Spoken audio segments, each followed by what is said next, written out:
सो आज का हमारा टॉपिक है कैसे हम सेल्स प्रोफेशन में जो हमारी लाइफ में बिलीव्स हैं, उन नेगेटिव बिलीव्स को कैसे हम ब्रेक करें, वो धारणाओं को कैसे तोड़ें। Of course we are into network marketing profession, लेकिन ये एक सेल्स का एक सेकंड वर्जन है, क्योंकि सेल्स प्रोफेशन में भी लोगों को घरों तक प्रोडक्ट पहुंचाना है। अमेज़न ने भी लोगों के घरों तक प्रोडक्ट पहुंचाना है, ठीक है ना। सेम नेटवर्क मार्केटिंग ने भी, इस मॉडल ने भी लोगों के घरों तक प्रोडक्ट पहुंचाना है, लेकिन पहुंचाने का जो माध्यम है, तीनों में एक कॉमन चीज क्या है, सब सेल्स ही कर रहे हैं, राइट। लेकिन सेल्स की अगर हम बात करें, मैक्सिमम लोगों के अंदर एक बिलीफ सिस्टम्स जो है सेल्स के लेके, मैं आज आपको कुछ आपकी बिलीफ सिस्टम पे काम करना चाहूंगा। अगर वो बिलीफ सिस्टम टूट जाती है तो आप अपनी सेल्स को इंक्रीज कर सकते हैं। सेल्स इंक्रीज यानी पर्सन स्पॉन्सर इंक्रीज कर सकते हैं, राइट। क्योंकि अभी अगर कहीं ना कहीं सेल्स नहीं हो रही है, या मैं कहूँ पर्सन स्पॉन्सरिंग नहीं हो रही है, तो कहीं ना कहीं कौन से बिलीफ सिस्टम्स है जो हम कैरी कर रहे हैं, that we need to understand, ठीक है ना। तो आज हम उस टॉपिक पे बात करेंगे, ठीक है। जबकि हमें यह पता है, एक बात याद रख लीजिए, जब आप बोर्न हुए थे, बोर्न होने से लेकर जब तक हम जिंदा रहेंगे, इस दुनिया से नहीं जाएंगे, हम एक सेल्स करते ही रहेंगे। आप इस चीज से नहीं बच सकते। यानी कि भगवान की अगर हम बात करें, भगवान ने हमें, हम सभी को एक बेचने वाला ही बनाया है। आप कहोगे कैसे? कुछ एग्जांपल्स दूंगा मैं आपको। भगवान ने हम सभी को बेचने वाला बनाया है। हर व्यक्ति पैदाइशी ही बेचने वाला है। आप ये मत सोचिए कि मुझे बेचने वाला कहा जाता है, नहीं, हर व्यक्ति पैदाइशी बेचने वाला है, राइट। सभी लोग आसानी से बेच भी सकते हैं अगर वो इस कंसेप्ट को अंडरस्टैंड कर लेंगे, इस चीज को रियलाइज कर लेंगे कि यस, जब वो बोर्न हुए थे तब से लेकर आज तक, और जब तक वो जिंदा है तब तक वो बेचते ही रहेंगे, राइट। क्योंकि बेचना क्या है, इंसान अपने आइडिया को या किसी प्रोडक्ट को, अपनी फीलिंग को जब वो ट्रांसफर कर रहा होता है, अपनी फीलिंग्स को ट्रांसफर कर रहा होता है, फीलिंग को ट्रांसफर करने के बाद कोई भी पर्सन उस प्रोडक्ट या सर्विसेज को, आइडिया को एक्सेप्ट करता है, वही तो बेचना है। आपने किसी फीलिंग को ट्रांसफर किया, when you are transferring your feelings, उस फीलिंग के अंदर एक एक्साइटमेंट डाल दिया, उत्साह डाल दिया। अब उस फीलिंग के साथ में जब उत्साह डला, तो लोगों ने उस चीज को, उस आइडिया को स्वीकार कर लिया। एग्जाम्पल के तौर पे, व्हेन यू वॉच मूवी, आपने अपनी फीलिंग को ट्रांसफर किया, जैसी फीलिंग ट्रांसफर करी तो वो व्यक्ति ना चाहते हुए भी वो रुक नहीं पाया, वो मूवी देखने के लिए चला गया। तो आपने बेच तो दिया, एक मूवी की टिकट एक्स्ट्रा बेच दी। वो मूवी देखेगा, वो 10 को बोलेगा और बिक गई, वो 10 आगे 10 को बोलेंगे 100 बिक गई, वो 100 आगे 10 को बोलेंगे 1000 बिक गई। तो ये चीज तो अभी भी चल रही है, नेटवर्किंग, यहाँ पे नेटवर्किंग चल रही है, ऑफकोर्स चल रही है। हाँ, वो बात अलग है, उसके बदले में आपको कोई मुनाफा नहीं मिला, बस यही चीज तो हुई है। और ऊपर वाला ये देखकर ये सोचता है कि भाई बचपन से लेकर आज तक ही काम करता आ रहा है, और आज बेसिकली इसके बदले में मैं इसकी झोली में पैसा गिर रहा हूं। तो ये इसका नजरिया बदल गया कि लोग मुझे क्या सोचेंगे। बचपन में जब छोटे थे, एक पेंसिल लिखते थे, पहले नटराज की पेंसिल आती थी, मधु हाथ पे ऐसे रखते थे, ऐसे रखते, मधु ऐसे करते, ठीक है ना। तो जब आप पेंसिल करते हैं, आपने पेंसिल ली, फिर ऐसे डाला, फिर पेंसिल ऐसे, आपने देखा होगा पेंसिल से लिखते हैं तो सिक्के वाली पेंसिल आया करती थी। और जानते, शुरुआत में जिस पर्सन ने वो पेंसिल को पहली बार देखा होगा, उसका एक्साइटमेंट लेवल कैसा होगा, सोचो, पहली बार कितना डिफरेंट एक्साइटमेंट लेवल होगा जीवन में, वो पहली बार देखी होगी। तो जब वो चीज देखी, और किसी ने पहली बार देखी, और वो इतनी एक्सट्रीमली फीलिंग के साथ बता रहा है और जानते हैं इतने सारे बच्चों ने वो उस पेंसिल को खरीदने के लिए इनिशिएटिव लिया होगा, तो उस वक्त उस बच्चे ने पेंसिल सोल्ड आउट कर दी इतनी सारी। तो लाइफ में जब कभी आप बचपन में पेंसिल से लेकर, रबड़ से लेकर, शॉर्पनर से लेकर, मतलब बैग से लेकर, छोटे बच्चे से लेकर, जब छोटे थे बच्चे थे, कभी एक बोतल लेकर आते हैं पानी की, एक नॉर्मल बोतल होती है और एक नॉर्मल सी ऐसे दबाया पानी निकल रहा है, बड़ा खूबसूरत तरीका, बड़ी एक्साइटमेंट लगी, वो फीलिंग शेयर कर रहा है अपनी, लोगों ने खरीदा। एक्चुअली मैं यहाँ पर आपको जो मैसेज देने वाला हूँ, मैसेज ये देना चाहता हूँ कि हर व्यक्ति, एक लड़का जो होता है एक लड़की को पसंद करता है, तो वो अपनी पसंद को, अपनी फीलिंग को ट्रांसफर करता है, तो उसने अपना प्रपोजल को सोल्ड आउट करा है नहीं करा, उसने अपने प्रपोजल सोल्ड आउट करा है, और उसने क्या करना है, ये एक्सेप्ट करेगा रिजेक्ट करेगा, यही चीज होगी, राइट। सो इंपॉर्टेंट क्या है, आप ये देखिए, एक जॉब ले रहा है, लेने के लिए इंटरव्यू, एक इंटरव्यूअर होता है, एक इंटरव्यू, बॉस बेसिकली क्या कर रहा है, इंटरव्यू ले रहा है, और जॉब जो लेना चाहता है वो इंटरव्यू दे रहा है, तो क्या कर रहा है, सेल कर रहा है अपने आप को। ये बेसिकली, अब अगर आप नेताओं लोग देखोगे, वो क्या करते हैं, अपने लोगों के सामने जाकर अपनी फीलिंग को ट्रांसफर करते हैं कि हम आपके जीवन में ये सब चीज चमत्कार करेंगे, ये नालियां बना देंगे, ये काम कर देंगे, वो काम कर देंगे, रास्ते ऐसे बना देंगे, पुल ऐसे बना देंगे, कि क्या कर रहे हैं वो, ऑफ कोर्स वो भी वही सेलिंग कर रहे हैं, ठीक है ना। आप छोटे से नेता से लेकर एक वकील वकालत करता है अपने क्लाइंट को, या जब खड़ा है वो बेसिकली कोर्ट में, एक वकील क्या कर रहा है, दलीलें कर रहा है, क्या कर रहा है, सेलिंग ही तो कर रहा है, अपना आइडिया सेल कर रहा है, आइडिया खरीद लिया तो हो गया गेम, उसका उसका आइडिया बिक गया। डॉक्टर अपनी क्या कर रहा है, सेलिंग, सर्विसेज सेल कर रहा है, राइट। अब अपनी एक चीज समझनी है, इवन धर्मगुरु से लेकर, नेताओं से लेकर, वकील वकील जो वकालत करते हैं उनसे लेकर, इवन एक प्रेम प्रेमिका होती है उनसे लेकर, छोटे बच्चे होते हैं उनसे लेकर, हर व्यक्ति सेल्समैन है या सेल्स वूमेन है, राइट। यानी कि ये एक ऐसा प्रोफेशन, ये एक ऐसी चीज है जिससे आप बच नहीं सकते, ये चीज तो आपको पहले समझनी है।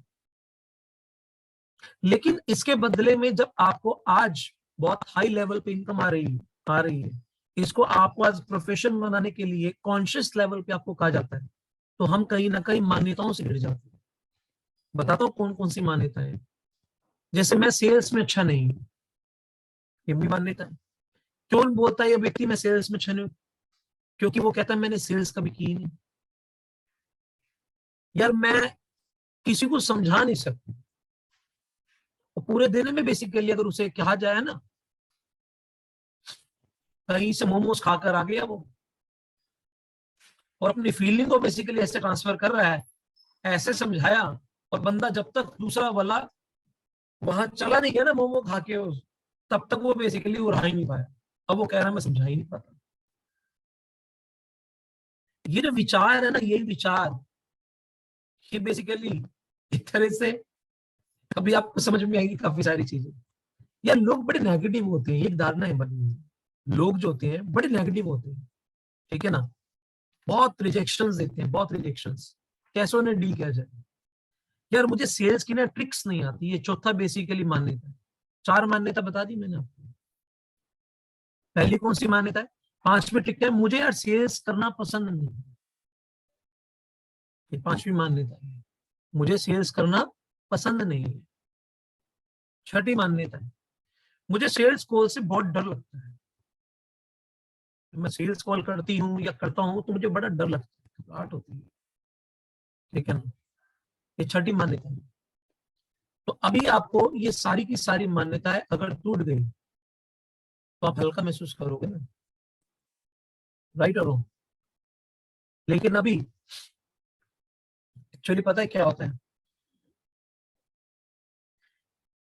एक बच्चा बोलता है अपनी माँ से, माँ मुझे ना मूर्ति बनाना सिखा दो, और माँ बोलती है बेटा मुझे तो मूर्ति बनानी आती नहीं, एक काम करो ये शिल्पकार है जो मूर्ति बनाता है, तुम इसी के पास चले जाओ और यही मूर्ति बनाना तुम्हें सिखा सकता है।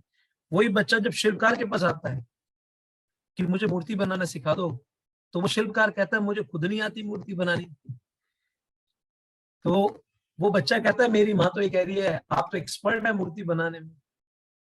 तो शिल्पकार बड़ा खूबसूरत जवाब देता है, और जवाब देता है कि एक्चुअली मैं मूर्ति बनाना नहीं जानता, मूर्ति मैंने जीवन में कभी बनाई नहीं है। लोगों को लगता है मैं मूर्ति बनाता हूँ, लेकिन मैंने जीवन में कभी कोई मूर्ति नहीं बनाई। मूर्ति इस पत्थर के अंदर बनी हुई है ऑलरेडी, मुझे बस वो दिख रही है, फालतू के पत्थर में हटा रहा हूं बस। मैं फालतू के पत्थर हटा रहा हूं बस, मैं ये काम कर रहा हूं, मैं मूर्ति नहीं बना रहा। और मूर्ति खुद ब खुद बाहर आ जाती है। सेम उसी तरह से आपको ये मैं कहना चाहता हूं, आप बचपन से जब पैदा हुए थे और जब तक दुनिया से नहीं जाओगे, आप ऑलरेडी सेल्समैन थे, सेल्समैन हो, सेल्समैन रहोगे। सेल्समैन थे, हो, रहोगे, बचपन से लेकर आज तक। इसको आपको स्वीकार करना है बस। और उसके मैं आपको मल्टीपल रीजंस दे सकता हूं, बहुत सारे, कि आप हो ऑलरेडी। जब आप हो ये बिलीफ कैरी कर लोगे, अब बदले में हो क्या रहा है यहां पर, अब आप ऑर्गेनाइज तरीके से कर रहे हो, बस ये डिफरेंस है। और आप ऐसा महसूस कर सके तो मैं आज आपके फालतू के पत्थर हटाने वाला हूं, और जिससे आपका अंदर का वो रूप निकल कर आएगा। You are already a professional sales personality. आपके अंदर वो सारे गुण परमात्मा ने देकर भेजे, ऑलरेडी देकर भेजे। और एक चीज ध्यान रख लीजिए, जब तक ये पत्थर बाहर से नहीं निकलेंगे ना, तब तक बेसिकली वो मूर्ति बाहर निकल कर नहीं आएगी। फालतू के पत्थर जब तक नहीं हटेंगे।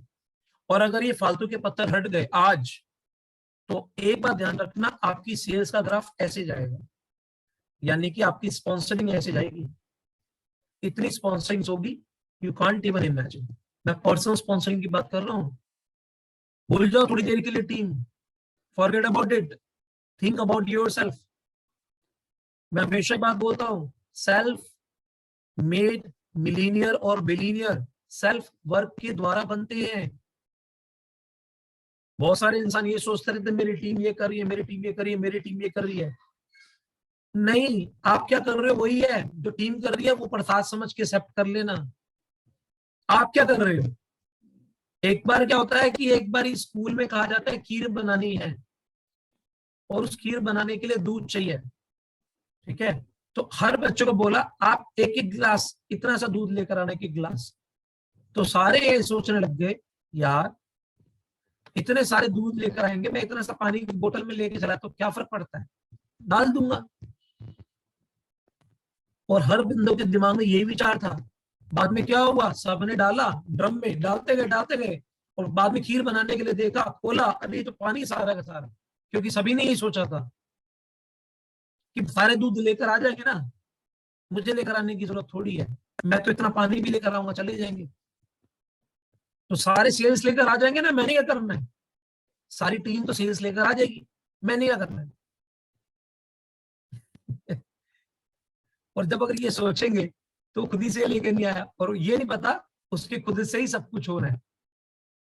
जब तक आप खुद एक्ट नहीं करोगे, तब तक आप एग्जाम्पल नहीं बनोगे, इस चीज को ध्यान रख लीजिए। तो आज आपके सबसे पहले खुद एक्ट करना, खुद सेल्स करना, खुद स्पॉन्सरिंग करना मोस्ट इंपॉर्टेंट है। और इसीलिए इसको एज अ प्रोफेशन लेवल पे एक्सेप्ट करना बहुत जरूरी है। इसीलिए मैं आपको कुछ चीज शेयर करना चाहूंगा। किसी के साथ हमारी कोई भी बातचीत और कोई भी अन्य, जब भी हम कोई अपनी फीलिंग ट्रांसफर कर रहे हैं, तो ये बेचना है, ऑफ कोर्स ये बेचना है।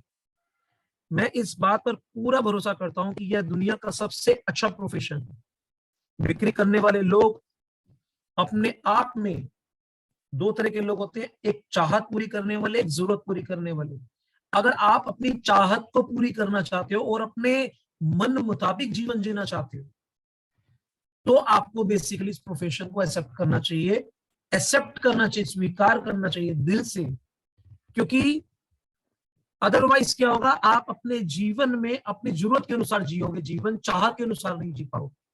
चार्ट के अनुसार जीवन जीने के लिए आपको अपने जीवन में इसको सेल्स प्रोफेशन को एक्सेप्ट करना है, राइट। यह दुनिया का सबसे अच्छा प्रोफेशन है। क्यों? क्योंकि हर डिपार्टमेंट पैसा लेता है, लेकिन सेल्स डिपार्टमेंट पैसा लाता है। हर डिपार्टमेंट पैसा लेता है। अगर एक कंपनी में कोई अकाउंटेंट है, वो पैसा लेगा कंपनी से। कोई डिलीवरी बॉय है, वो पैसा लेगा, राइट और रॉन्ग। वहां पर कोई मैनेजर बैठा है, वो पैसा लेगा कंपनी से। हर डिपार्टमेंट पैसा लेगा। कोई कंप्यूटर पे बैठ के काम कर रहा है, वो भी कंपनी से पैसा लेगा। लेकिन सेल्स डिपार्टमेंट ही एक ऐसा डिपार्टमेंट है जो पैसा लाता है। वो लाता है तभी दिए जाते हैं सबको। अगर वो लाएगा नहीं तो इन्हें दिए नहीं जाएंगे। तो एक बात ध्यान रखना, पूरी कंपनी को अगर कोई रन कर रहा है, वो जो सेल्स पैसा लेकर आ रहे हैं। इसीलिए कुछ चीजें समझनी है इसमें। मैं कमीशन वाले सेल्समैन को ज्यादा पसंद करता हूं। कौन कह रहे हैं? मिस्टर दीपक बजाज जी। मैं कमीशन वाले सेल्स पर्सन को ज्यादा पसंद करता हूं, क्योंकि उनके पास आत्मविश्वास होता है और काम करने की एक फिलॉसफी होती है। और वो फिलॉसफी क्या है?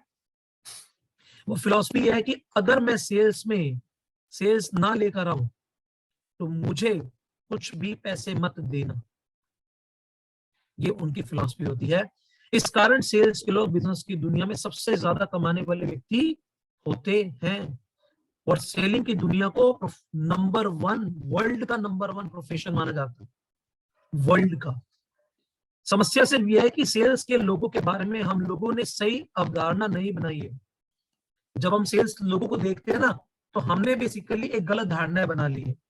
अभी जब आप सेलिंग के बारे में सोचते हैं, तो आपके दिमाग में छवि जानते कैसी आती है? आपके दिमाग में छवि आ सकती है, एक दरवाजा खटखटाने वाले को सेल्समैन कहेंगे, कार की खिड़कियों पर हाथ मारने वाले को सेल्समैन कहेंगे। जब आप रेड लाइट पे खड़े होते हैं ना, ठक ठक ठक, सर आप लोग। अब हमारे दिमाग में ऐसे ऐसे पर्सन के दिमाग हमारे माइंड में आते हैं। कुछ जबरदस्ती कोई चीज बेचने की कोशिश कर रहे हैं, हमारे दिमाग में वो सब आते हैं। लेकिन एक बात बताओ मुझे, आपके दिमाग में ऐसी छवि भी तो आ सकती है, महात्मा गांधी जी से बड़ा कोई सेल्समैन होगा? गौतम बुद्ध से बड़ा कोई सेल्समैन होगा? होगा कोई? महात्मा गांधी से बड़ा कोई होगा कि उसके विचारों ने पूरा पूरा भारत ही बेसिकली स्वीकार को बांधा? नरेंद्र मोदी से बड़ा कोई सेल्समैन होगा कि उसके विचार के पूरे वर्ल्ड में जितने भी पीएम है, उन सबको अपने विचार बेच डाले उसको? होगा कोई उससे बड़ा? आप अपनी छवि वहां तो नहीं लेके जाते। इसीलिए कहते हैं छोटी सोच का मोची, मोची बड़ी सोच का मोची। टाटा। छोटी सोच का लोहार, लोहार बड़ी सोच का लोहार टाटा। आप जैसी सोच कैरी करोगे वैसे आप बन जाओगे। Very simple. तो आपकी सोच कहां जाती है? वो रेड लाइट पे जो खड़ा है सेल्समैन, वहां पे? या नरेंद्र मोदी जैसा वर्ल्ड का नंबर वन सेल्समैन, वहां पे? महात्मा गांधी जैसा नंबर वन सेल्समैन, वहां पे? स्टीव जॉब्स वैसा सेल्समैन, वहां पे? जैक मा जैसा सेल्समैन, वहां पे? कहां जाती है आपकी नजर? ऐसी नजर नहीं जाती आपकी कि बेसिकली क्या है नरेंद्र मोदी के पास? जीवन में कोई भी व्यक्ति कोई भी प्रोडक्ट नहीं बेचता अपने दिमाग से। निकाल लो, वो अपनी थॉट्स को टॉक्स में कन्वर्ट करके बेचता है, और खरीदने वाला सिर्फ बेनिफिट खरीदता है। दोबारा बोल रहा हूं, जीवन में कोई भी व्यक्ति कोई प्रोडक्ट नहीं बेचता, वो अपनी थॉट्स को टॉक्स में कन्वर्ट करके बेचता है, और खरीदने वाला सिर्फ बेनिफिट्स खरीदता है। प्रोडक्ट तो घूमता रहता है बस, इधर से इधर चला गया, इधर से उधर चला गया, इधर से इधर चला गया, बस। इंसान अपने थॉट को टॉक में कन्वर्ट करके बेच रहा है, और खरीदने वाला सिर्फ बेनिफिट खरीदता है। अब बीच में प्रोडक्ट डालनी है, सेवाएं डालनी है, वो चूज कर लो। सो इंपॉर्टेंट क्या है, आप कभी कोई जंग नहीं जीत सकते अगर आप यह सोचें कि आप घोड़े पर बैठे हैं और कितने अजीब लग रहे हैं। कुछ लोग सोचते हैं यार मैं घोड़े पे बैठा हूं, कितना अजीब सा लग रहा हूं यार। अगर आप घोड़े पे बैठे हुए आपको अजीब से लगना दिखते हैं ना, तो आप कोई जीवन की कोई जंग नहीं जीत सकते। अगर आप सेल्स प्रोफेशन में आपको बड़ा अजीब सा लगता है बात करते हुए, तो आप महात्मा गांधी या नरेंद्र मोदी या स्टीव जॉब्स ऐसी पर्सनैलिटी नहीं बन सकती। और एक बात ध्यान रखना, आप अपने दिमाग में जिस तरह के विचार कैरी करते हो, आप वैसे हो, वैसे नहीं जैसे आप दिखते हो। एक ऐसा शख्स जो बचपन में बोल दिया था ये व्यक्ति जो है एकदम अपाहिज, अभी कुछ दिनों का मेहमान है, क्योंकि एक भयानक बीमारी से गिर गया वो बच्चा, और बड़ा हो थोड़े थोड़े से टीन एज में ही वो बच्चे को बोल दिया गया था अब ये जी नहीं सकता, लेकिन उसके विचार ने स्वीकार ही नहीं किया। और वो बच्चा टीन एज में नहीं, वो बहुत यंग भी हुआ, ओल्ड भी हुआ, बहुत एज कैरी करी, और उसने बड़े बड़े रहस्य खोल दिए अपने विचारों से। और उस पर्सन का नाम है, शायद कोई जानता हो, जिसने ब्लैक होल तक के बारे में स्टीव जॉब्स सर, है। Stephen Hawkings. बोलने की जरूरत है मुझे, नाम बताओ। एक अपाहिज है एक तरह से। Stephen Hawkings sir. देखो मैंने कुछ बोला, नाम फेमस है पूरे वर्ल्ड में उस पर्सन का। इसका मतलब जानते हैं, अपाहिज वो नहीं जिसके हाथ पैर चलना बंद कर दिया, अपाहिज वो है जिसका दिमाग चलना बंद कर दिया। जिसका दिमाग चलना बंद कर दिया वो सबसे बड़ा अपाहिज है। हाथ पैर चलने वाले के अपाहिज थोड़ी कहते हैं, वो तो दूसरे का दिमाग चला के भी आगे बढ़े। लेकिन तरस उस पे आता है जिसका दिमाग ही चलना बंद हो जाए। ठीक है ना। अब उसके दिमाग में क्या है, ये बड़ा इंपॉर्टेंट है। उसके दिमाग में सिर्फ सोना है, खाना है, नहाना पीना धोना, क्या है उसके दिमाग में, या उसके दिमाग में लक्ष्य है। जिस तरह का दिमाग में विचार है वो वैसा प्रोडक्ट बन जाएगा। उसका समय बीतता कहाँ है। अपने आप सभी अपने आप से सवाल करो कि आपका समय बीतता कहाँ है। अगर आपके जीवन में अगर पैसा नहीं आ रहा, ग्रोथ नहीं आ रही, एग्जाम्पल दे रहा, तो आपने सवाल कर रहा है मेरा समय बीतता कहाँ है। अगर आपको सोने से पैसा आता है, मैं कहता हूँ सोते रहो। टीवी देखने से पैसा आता है तो टीवी देखते रहो। खाने से पैसा आता है तो खाते रहो। नहाने से पैसा आता है तो नहाते रहो। लेकिन अगर इन सभी चीजों से पैसा नहीं आ रहा, तो ऐसा कौन सा काम कर रहा है जिससे आता है वो कर रहे हो। अगर नहीं कर रहे तो दिमाग में चेक करो कि कौन सा बेसिकली क्या है माइंड, दिमाग में कौन सा लक्ष्य कैरी कर रहे हो। अगर नहीं कैरी करोगे तो ऐसे लक्षण आएंगे कि बेसिकली सफलता तो नहीं मिलेगी, लेकिन असफलता की पक्की गारंटी मिलेगी। 100% लिखकर स्टैम्प पेपर पे दे देंगे। 100% असफलता।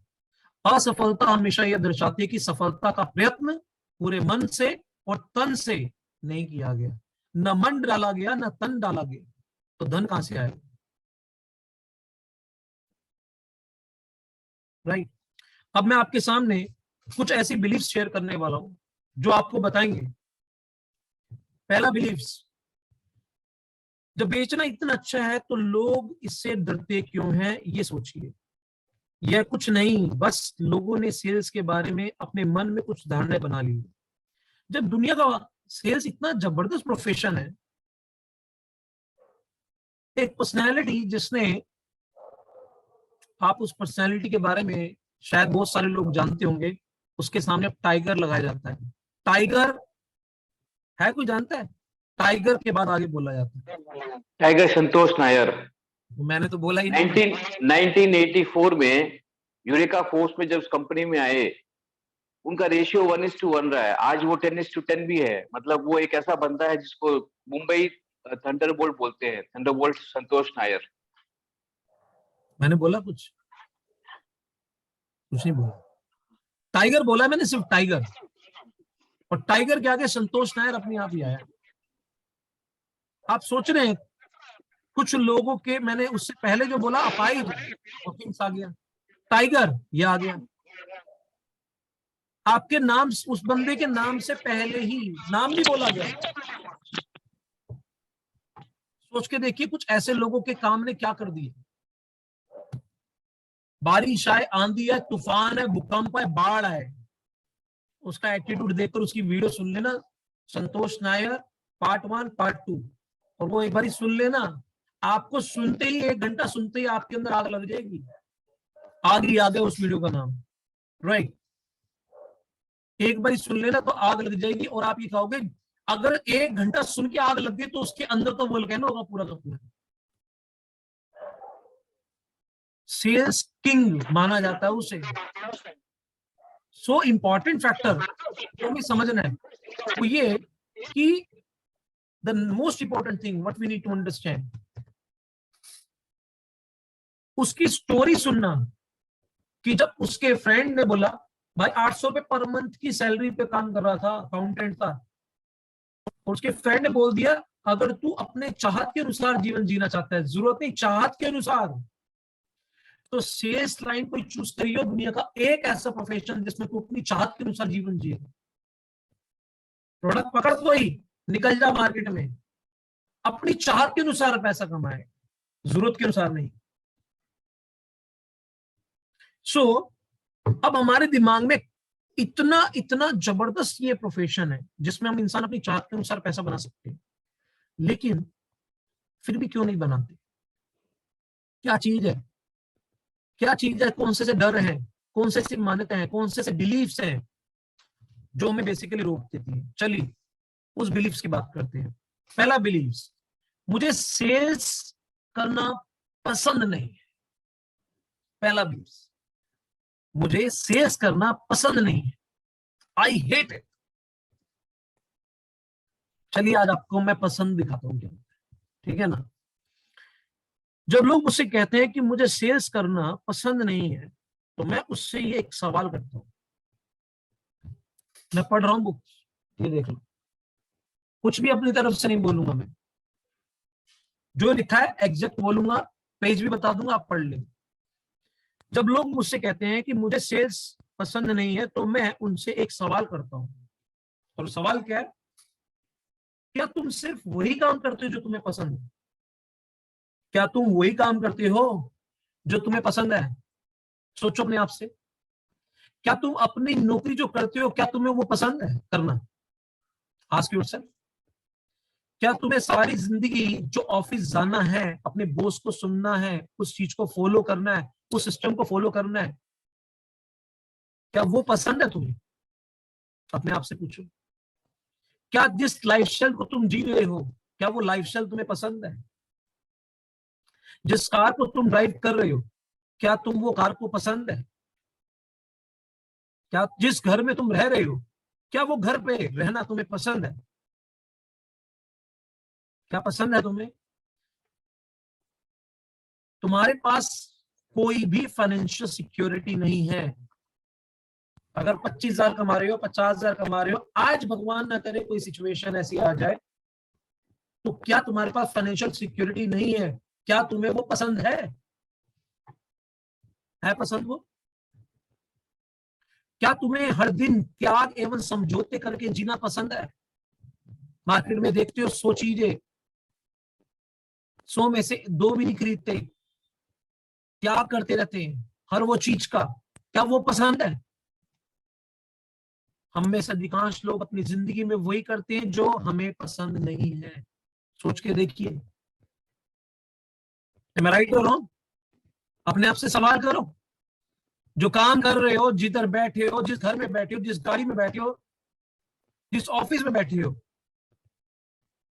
क्या वो सब कुछ पसंद है तुम्हें? और फिर कैसे कैसे तुम्हें सेल्स करना पसंद नहीं? एक सेकंड, जस्ट 1 मिनट।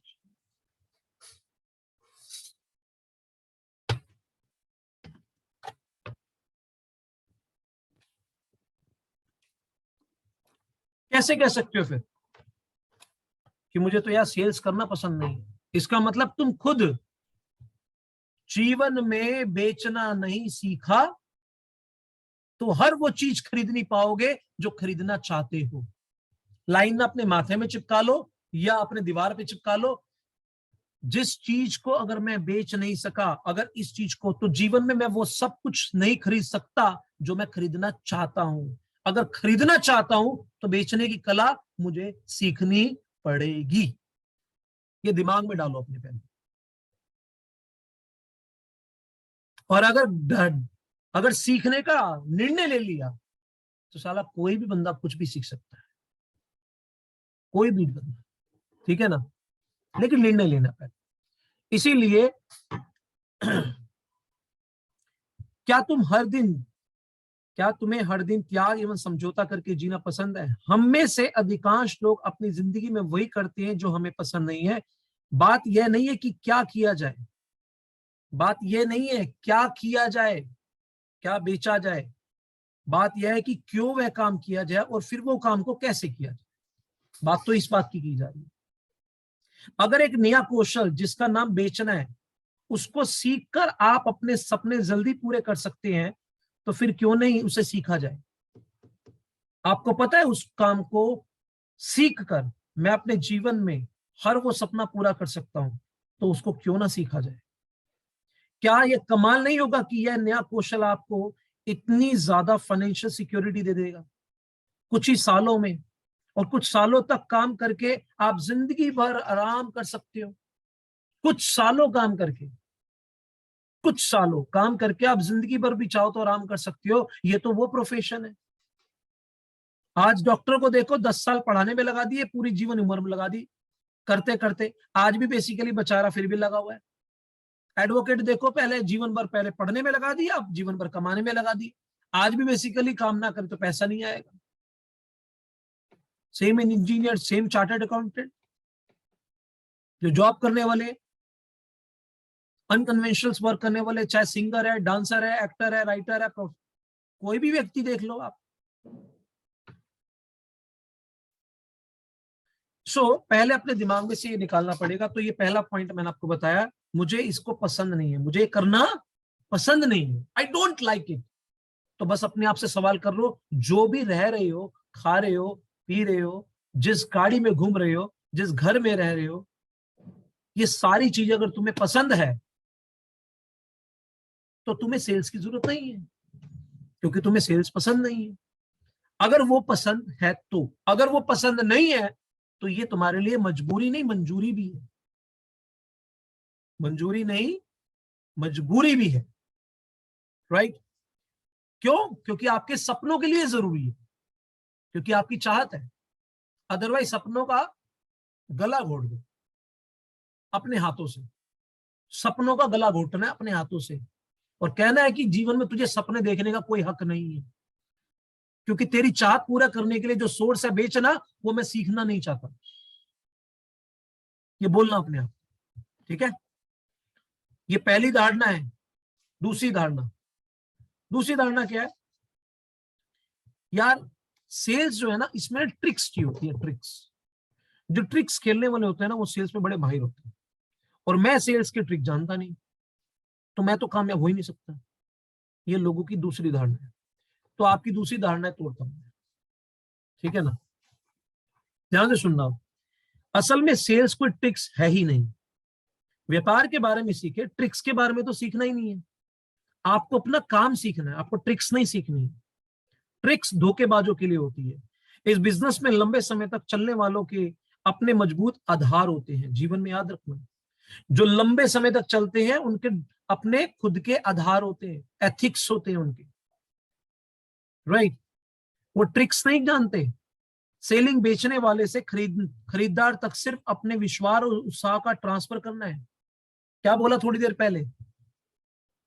बेचने वाले से खरीदने वाले तक, बेचने वाले से खरीदने वाले तक अपने अपनी क्या है, फीलिंग्स को ट्रांसफर, अपने सिर्फ विश्वास को ट्रांसफर कर रहा हूं मैं, अपने विश्वास को ट्रांसफर कर रहा हूं, उत्साह डालकर, मसाला उत्साह का डालकर उस विश्वास को ट्रांसफर कर रहा हूं, उसको सेलिंग कहते हैं। अब आप कोई भी विश्वास ट्रांसफर करोगे, गारंटेड है लोग उसको बाय कर लेंगे। आप कहीं जाओ और शेक पियो, आप ओए होए शेक इतना जबरदस्त लगा आपको, आपने बताया मैंने लाइफ में से शेक नहीं पिया यार, जबरदस्त मजा आ गया, और जब आपने विश्वास ट्रांसफर किया, उत्साह डाल दिया, तो उसने उस विश्वास को बाय कर लिया। तो इसे सेल्स कहेंगे। Very simple. लेकिन हम उस विश्वास को दुनिया में कोई भी प्रोडक्ट और सेवाओं से ट्रांसफर करते रहते हैं, लेकिन जैसे ही इसकी बारी आती है तो यहां पर क्यों नहीं कर पाते? क्योंकि हमारे मन में विचार है सामने वाला क्या सोचेगा, क्योंकि तुम्हें पैसा मिल रहा है ना इसका, तो सामने वाला क्या सोचेगा कि तू पैसा कमा रहा है मेरे से, तो पूरी दुनिया क्या कर रही है फिर? सेवाएं कर रही है पूरी दुनिया, उसे तो पैसा मिल नहीं रहा।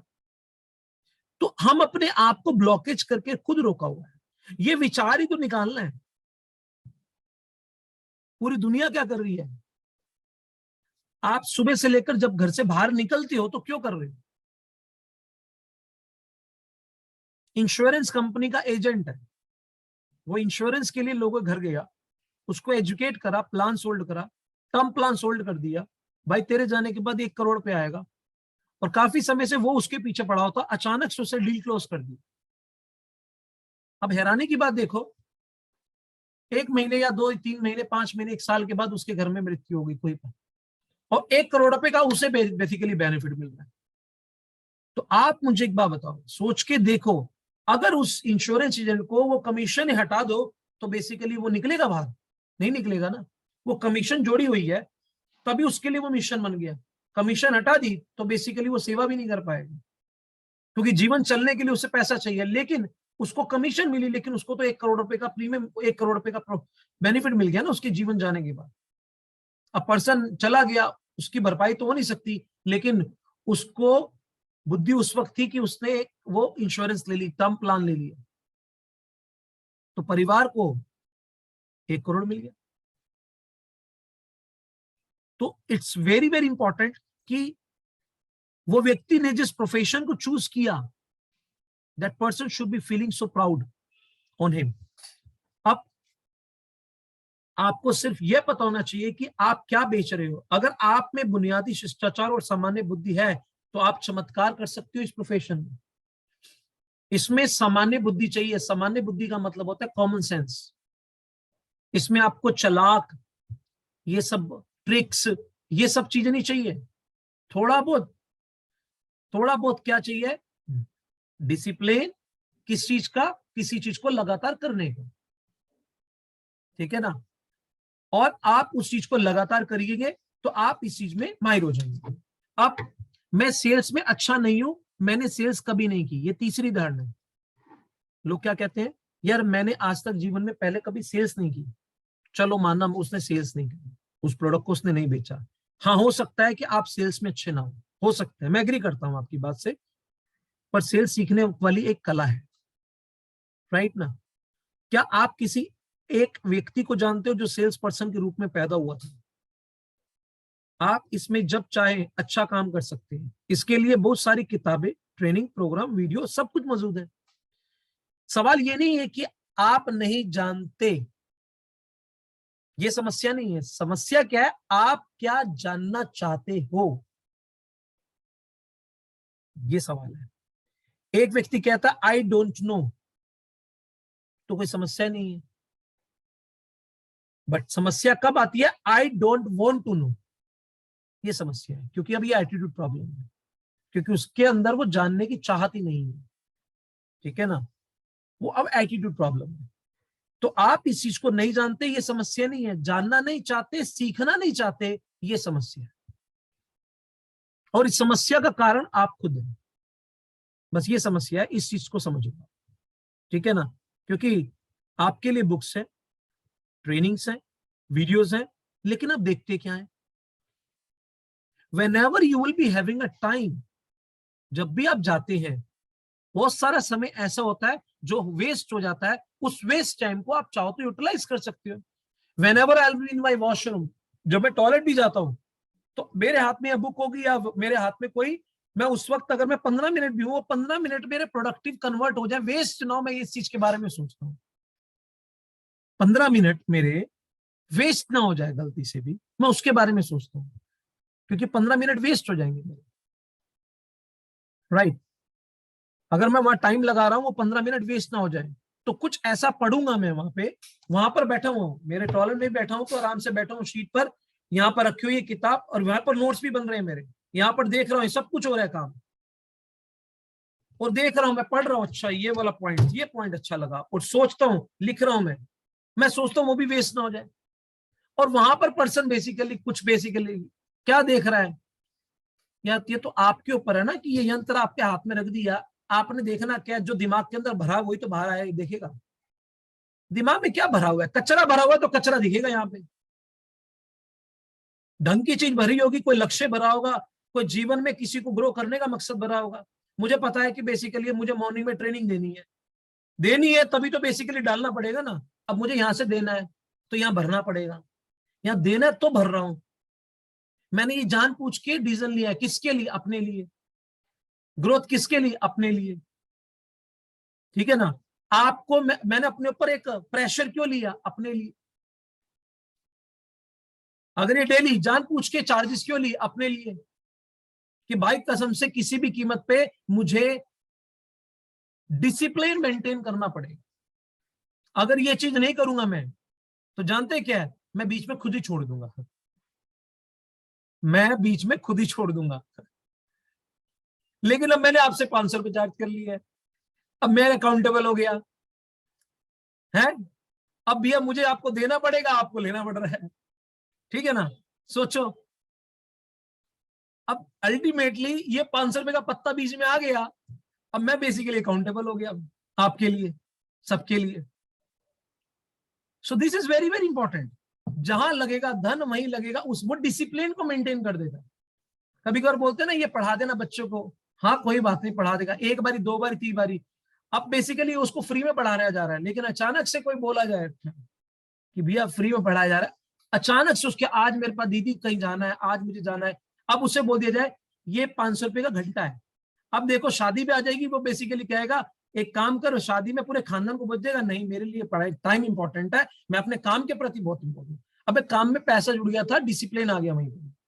अब बेसिकली शादी हो, पार्टी हो, फंक्शन हो, सब कुछ त्याग देगा वो, क्यों, डिसिप्लिन आ गया उसमें। तो बेसिकली मैं खुद डिसिप्लिन कैरी कर लूं, इसलिए बेसिकली अपने ऊपर प्रेशर लिया। आप डिसिप्लिन कैरी करें ताकि आपने बेसिकली प्रेशर लिया, वो इंपॉर्टेंट है। वरना आपने भी नहीं आना था, मैंने भी नहीं आना था, कभी कभी मैं किसी और को भेज देता, मैं भी बहाने लगाता है, हर बारी कहीं ना कहीं शुरुआत करता हूं, लेकिन मैं लगातार कभी नहीं करता। लेकिन मुझे बेसिकली लगातार करने के लिए मैं अकाउंटेबल हो गया। इसीलिए छोटे छोटे प्रेशर लेने जरूरी होते हैं, जो ग्रोथ का कारण बनते हैं, राइट। सो अब मैं आपको ये बताना चाह रहा हूं कि हो सकता है कि आप सेल्स में अच्छे ना हो, पर सेल्स सीखना एक कला है। क्या आप किसी एक व्यक्ति को जानते हो जो सेल्स पर्सन के रूप में पैदा हुआ? आप इसमें जब चाहे अच्छा काम कर सकते हैं। इसके लिए बहुत सारी किताबें भी हैं, ट्रेनिंग भी है, प्रोग्राम्स भी है, वीडियोस भी है। असल में यह नहीं है कि आप में बेचने की क्षमता नहीं है, बात यह है कि आप बेचना सीखना नहीं चाहते।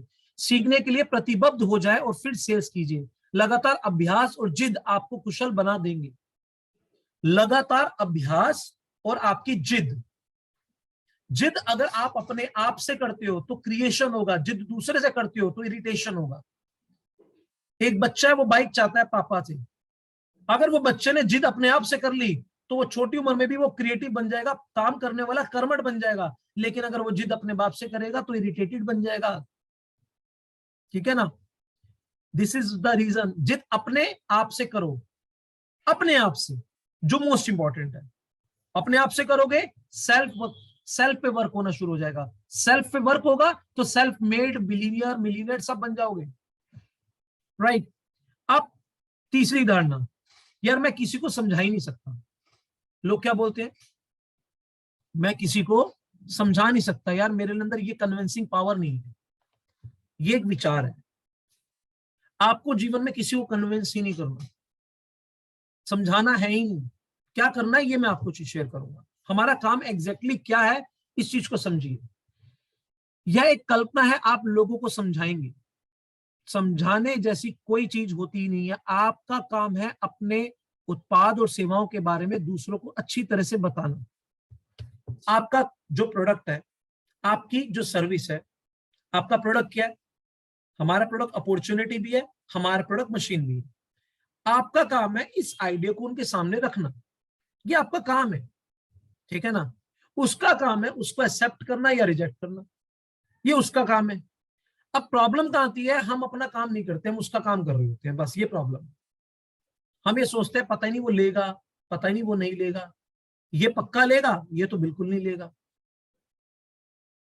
ये हो सकता है ले जाए लेकिन आगे काम नहीं करेगा, ये प्रोडक्ट ले सकता है लेकिन काम नहीं करेगा। एक्चुअली ट्रू मायने में हम काम का अपना कर ही नहीं रहे, ये सारा काम उसका कर रहे हैं, इसीलिए उसका काम करके खुद बाहर आ जाता है और फिर बोलते हैं यार बड़ा प्रेशर आ गया, 1 महीना हो गया एक प्रेजेंटेशन नहीं हुई। क्यों? क्योंकि बेसिकली हम अपना काम नहीं कर रहे, हम उसका काम कर रहे हैं। हम इस विचार के अंदर ग्रस्त हो गए, मुझे समझाना है, लेकिन मैं तो समझा ही नहीं सकती। लेकिन आपको समझाना नहीं है, आपको बताना है। और यहाँ तो इतना इतना प्लस पॉइंट है कि यहाँ समझाने के लिए भी बंदे हैं, आपको तो सिर्फ मिलवाना है।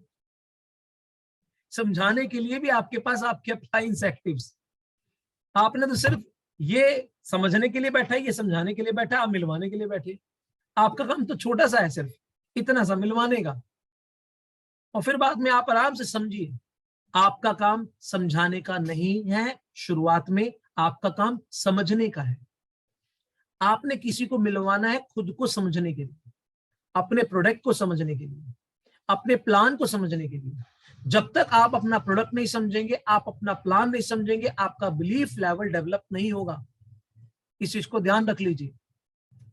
आपका बिलीफ कब डेवलप होगा? जब आप खुद उस चीज को समझ जाते हैं। समझने के बाद आप खुद करने की इच्छा जागरूक हो जाती है, अब मैं भी कर सकती हूं या मैं भी कर सकता हूं। और जब ये विचार आता है मैं कर सकती हूँ या मैं कर सकता हूं, उसके बाद में आपके दिमाग का आकार बढ़ता है। कब? जब विचार आता है मैं कर सकता हूं तो आकार बढ़ता है। अब जब आकार दिमाग का बढ़ेगा तो जाके अपना सपना साकार होता है। लेकिन शुरुआत विचार से होती है, इस चीज को समझिए। Got it? तो अपने दिमाग में से निकालिए कि यार मैं तो बेसिकली समझा ही नहीं सकता। आपका काम है अपने प्रोडक्ट को, अपनी सेवाओं को दूसरों के सामने अच्छे तरीके से रखना। आप सिर्फ इस उद्देश्य के साथ जाए कि आप उनकी समस्याओं को हल करने में उनकी कैसे मदद कर सकते हैं, सिर्फ ये सोचिए। बाकी सामने वाले व्यक्ति और उसकी जरूरतों पर निर्भर करता है। आपके दिमाग में क्या विचार आना चाहिए कि आप उनकी समस्याओं को या उनके सपनों को कैसे, आपके पास सामने वाले का सपना, सामने वाले की समस्या को समझना है, उसके बाद समाधान और साथ देना है, बस। ये 5 एस है।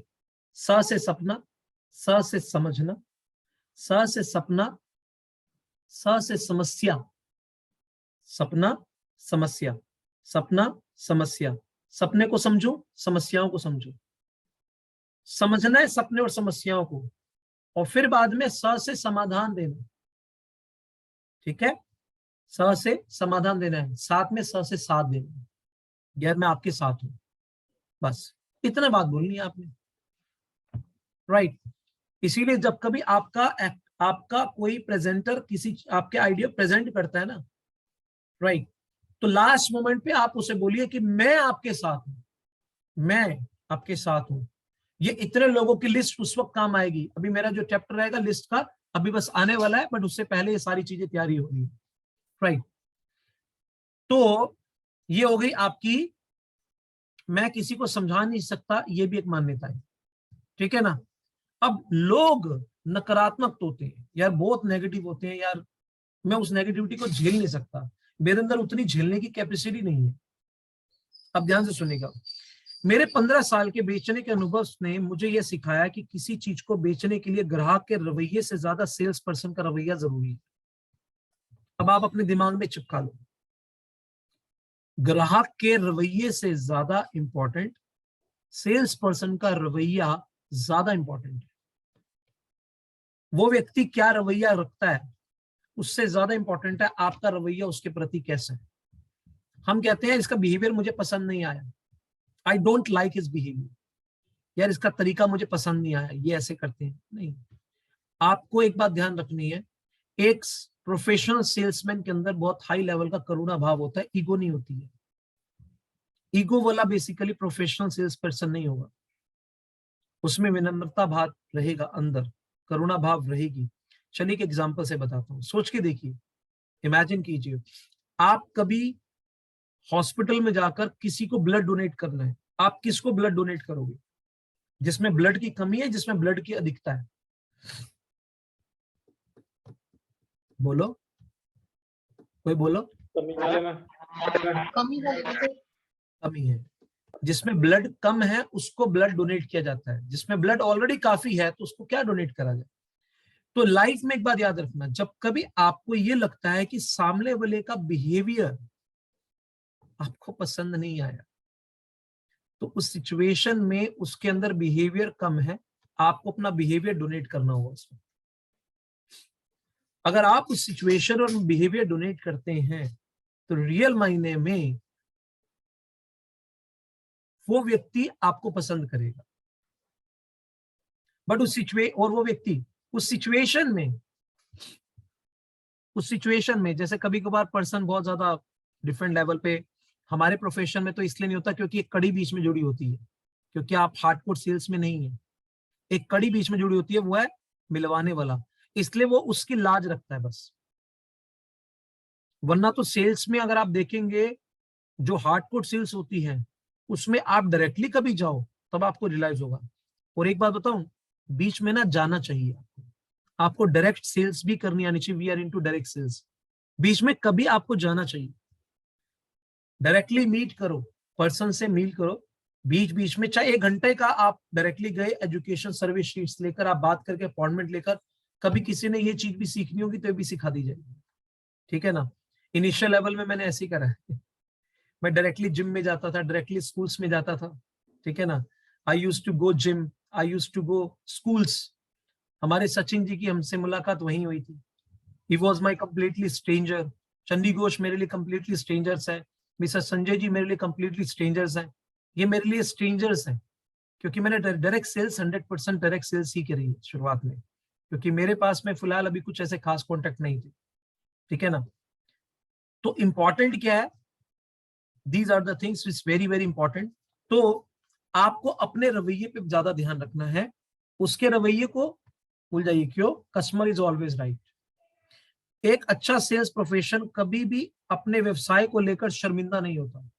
एक बात ध्यान रखना, ज्यादातर लोग अपने जीवन में इसलिए भी ग्रो नहीं कर पाते क्योंकि वो अपने ही काम में गर्व महसूस नहीं करते, शर्मिंदगी महसूस करते। जब तक आप अपने ही काम में शर्मिंदगी महसूस करोगे, गर्व महसूस नहीं करोगे, तो आप मुझे बताइए कि कैसे आपकी ग्रोथ होगी। एक पर्सन ये कहता है आई एम अ डॉक्टर, और साथ में ये वाले प्रोफेशन को, ठीक है, एक पर चीज अच्छी है, रिकमेंड कर रहा हूं मैं। आप जिस चीज को जितनी तवज्जो देंगे वो चीज आपको उतनी तवज्जो देगी, बस ध्यान रख लेना। आप जिसको जितनी तवज्जो देंगे, लेकिन अगर आपने यही चीज बोल दिया, यार मैं, हाँ मेरा प्रोफेशन डॉक्टर है by profession, but I have taken international distributorship, मैंने एक एडवांस इनोवेटिव वाटर टेक्नोलॉजी की एक डिस्ट्रीब्यूटरशिप राइट्स ली है जिसको मैं इंटायर वर्ल्ड में एक्सपेंशन कर रहा हूं, और उसका मैं इंटरनेशनल डिस्ट्रीब्यूटर हूं, राइट। और I am creating a distributor as well. अब बंदे ने उस काम को इतनी तवज्जो दी, इतने हैवी वर्ड बोले, उतने एक्साइटमेंट बोला, तो उसने जिस चीज से बोला उसको उतनी तवज्जो मिल रही है। बस I am a doctor by profession, but साथ में ये वाला सेंटेंस यूज करा, तो जब बट के बाद यूज करा वो इंपॉर्टेंट है, पहले वाला डिलीट हो गया, खत्म कहानी। क्योंकि इस वाले काम में उसने बार बार पैसा आना है, ग्रोथ आनी है, उस काम में एक ही बार आना है, और वो भी तब आना है जब कोई बीमार होगा उसके घर में। कब आएगा इसके घर में पैसा? कब आएगा? जब हमेशा दुआएं करेगा कि यार आज मेरी सेल बढ़े, ग्रोथ है, कुछ बीमार आ जाए, हाँ, ठीक है ना। लेकिन यहां पर जो बीमार है उनके लिए भी, जो स्वस्थ है उनके लिए भी। सोच के देखिए हमारे में कितनी बड़ी पावर है। So you should be always grateful कि चाहे पढ़ा लिखा हो चाहे अनपढ़ हो, हमारा बायर है। हर वो व्यक्ति पानी पीता है, हमारा बायर है। चाहे कोई एजुकेटेड चाहे अनएजुकेटेड, वो हमारा बायर। और इस काम को चाहे कोई अनपढ़ है, चाहे कोई पढ़ा लिखा है, चाहे कोई सेलिब्रिटीज है, इस पूरे वर्ल्ड में जो इंसान पानी पीता है वो उसके ऊपर कोई भी लेबल लगाए, doctor, lawyer, engineer, chartered accountant, IPS, IAS, prime minister, नेता, लीडर्स, ये सारे के सारे हम इनको क्लाइंट है, क्योंकि ये सब पानी पीते हैं। और क्या पीते हैं हमें पता लग गया, इन सब पर्सन को मैं अपना प्रोडक्ट दे सकता हूं। लेकिन सोच के देखिए जो अलग फील्ड में है, अगर कोई अपना हॉस्पिटल रन कर रहा है तो उनके लिए सिर्फ बीमार व्यक्ति आएंगे और कोई नहीं आएगा। कोई अपना रेस्टोरेंट रन कर रहा है, जिसको खाना चाहिए वो उनके ग्राहक है बस, और कोई नहीं है। जिसकी टॉयज की दुकान है, जो खिलौने चाहिए वही चाहिए, बाकी कोई है ही नहीं है। कितनी मार्केट खाली होगी उनकी। और हमारे लिए पूरा वर्ल्ड ओपन है, क्योंकि जो पानी पीता है वो हमारा ग्राहक है। और तो हमारा तो बेसिकली चाहे इंसान हो, चाहे पेड़ पौधे हो, चाहे पशु पक्षी हो, चाहे जीव जंतु हो, आपने छोड़ा किसको? सोचो। हमारे पास वो प्रोडक्ट है जो पूरा पूरा वर्ल्ड ही हमने बेसिकली कैप्चर कर रखा है। हमारे पास वो आइडियोलॉजी है। और इसके अंदर अगर बंदा पैसा नहीं कमा पाएगा या पैसा कमा पा रहा इस अमृत के द्वारा, कभी कभार मैं सोचता हूँ कि भाई तेरी प्रेजेंटेशन आज हुई नहीं हुई, तो बंदा कहता है यार मेरी प्रेजेंटेशन नहीं हुई, क्योंकि उसको अपनी आंखों से दिख ही नहीं रहे जो विष पी रहे हैं। किसी को ये भी नहीं बताने जा रहा कि भाई ये अमृत है, विष है। वो खुद घर से बाहर निकल के घर से बाहर चला जाए, बस छोड़ दे, 10 डायरेक्टली लोगों से बात कर ले, तो वो भी कहेगा यार मुझे बताओ यार, at least I want to know about it. अगर मैं डायरेक्टली चला गया, मान लीजिए मैं किसी एक जगह जाता हूँ, मान लीजिए किसी, मैं शुरुआत में बेसिकली डायरेक्ट जाता था, किसी मॉस में जाता था, किसी प्रॉपर्टी डीलर के पास जाता था। वहां पर बंदे क्या क्या बैठे हैं, ऐसे बैठे हुए हैं बस, प्रॉपर्टी डीलर वाले, दुकान वाले ऐसे बैठे, मक्खियां मार रहे हैं ऐसे, बस दुकान में खर्चे कैसे निकले बस ये समझ नहीं आ रहा। और वहां पर बेसिकली मैं बैठ जाता था डायरेक्टली शुरुआत में और बात करता था, सर एक्सक्यूज मी, यस। बात कैसे करता था? Sir excuse me, yes sir, actually जो भी पर्सन आरओ का पानी पी रहे हैं, ठीक है ना, जिनके घर में आरओ है, आरओ वाटर, ठीक है ना, ये बोतल वाटर, एक्चुअली हम ना उनसे इंटरेक्ट कर रहे हैं, हम उनसे बात कर रहे हैं। अच्छा, आप कौन सा पानी पीते हैं? मैं ये, सर मैं एक्चुअली इनर्जिक कंपनी से हूँ। ओके, मैं इनर्जिक कंपनी से हूँ, और इनर्जिक सर एक जापानीज कंपनी है, और इनर्जिक कंपनी लोगों को एजुकेट कर रही है कि आप अपने सिर्फ पानी की क्वालिटी और उसके स्ट्रक्चर को बदलकर आप अपने पूरे जीवन को बदल सकते हैं। क्योंकि जिस पानी को वो व्यक्ति पी रहा है आज के समय में, आरओ, सर आप जानते हैं जापान वाले जो होते हैं ना सर, वो बहुत लंबा जीते हैं। हाँ हाँ, मैं बिल्कुल जानता हूँ। और बहुत हेल्दी भी जीते हैं, हाँ बिल्कुल। और टेक्नोलॉजी में भी बहुत हाई है, हाँ बिल्कुल। सर इन्होंने एक ऐसी टेक्नोलॉजी को डेवलप किया है जो एक इंसान को हेल्थ देती है सिर्फ पानी के द्वारा। इंसान सिर्फ पानी पीकर अपने जीवन में एक हेल्थ को अचीव कर सकता है। किसी तरह का अगर कोई रोग है वो रोग खत्म हो सकता है, और अगर रोग नहीं है तो रोग लगेगा नहीं सर। आप अपने पानी को ही क्वालिटी और ऐसा बना लेंगे कि आप अपने पानी के थ्रू हेल्थ अचीव कर सकते हैं। अच्छा, वो कैसे? सर मुझे उसके लिए हम ये फॉर्म है सर, ये फिल कर रहे हैं, जो इंटरेस्टेड हम उसके अंदर हमारे जो कंसल्टेंट है फ्री ऑफ कॉस्ट डेमोन्स्ट्रेशन देते हैं। अच्छा, तो सर अगर आप इंटरेस्टेड है तो आप अपना फिल करवा सकते हैं। हाँ चलो ठीक है, कोई चार्जेस लगेंगे? मैंने कहा नो सर, कोई चार्जेस नहीं है, फ्री ऑफ कॉस्ट डेमोन्स्ट्रेशन है। तो मैं बेसिकली फ्री ऑफ लिखते था। मैंने सर टाइमिंग कौन सा कन्वेंट रहेगा जिसमें आपको बताया जाएगा? वो बोला टाइमिंग कितने से इतने बजे तक आ जाए। और कभी कभार बंदा मुझे बोलता था, सर अगर आप अगर चाहें तो अगर आपके लिए कन्वेंट हो तो आपको अभी मैं कुछ आइडिया दे सकता हूँ, if you will be comfortable. हाँ, जल्दी से जाता था, बैग निकालता था, जाता था। तो जल्दी से किया डेमोन्स्ट्रेशन शुरू। तो एक्चुअली क्या है कि ये सब भी किया हुआ है।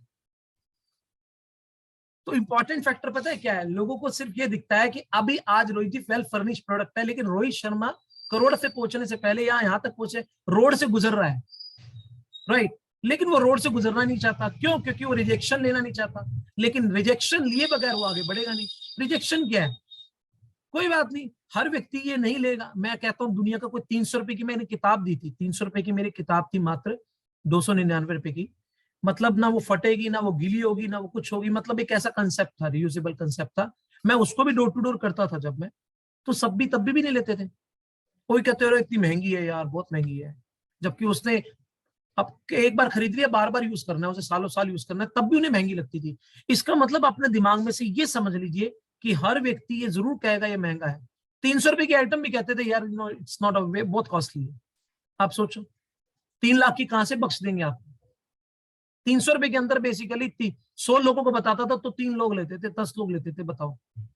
मैं बेसिकली C4A की मार्केट में खड़ा रहता था, और ये मैं बता रहा हूँ कैंगन करते करते सारा कर रहा था। C4A की मार्केट में खड़ा रहता था तो बाजार में, और वहां पर बेसिकली मैं बुक्स लेकर खड़ा रहता था, वो बेचता था। तो मुझे कोई बिकते थे तो 500 रुपए मिलते थे, कभी 700 रुपए मिल जाते थे, कभी 1000 रुपए। मैं वो अर्न करता था तो घर पे आता था, चल ठीक है ले आज का ये ले खाना आ जाएगा, ये आ जाएगा। उस तरीके से शुरुआत हुई थी मेरी भी, राइट। और ये करता था, इसीलिए शुरुआत में मेरी सिर्फ 3 मशीनें हुई। क्यों? क्योंकि मैं उसको साथ कर रहा था। तो कहने का मतलब ये है कि हर इंसान के अपनी लाइफ के अपने स्ट्रगल्स हैं, लेकिन उन स्ट्रगल को इंसान एंजॉय करना शुरू कर देता है जब वो खुद डिसाइड करता है मैं यहाँ सीख रहा हूँ, कोई दिक्कत नहीं है।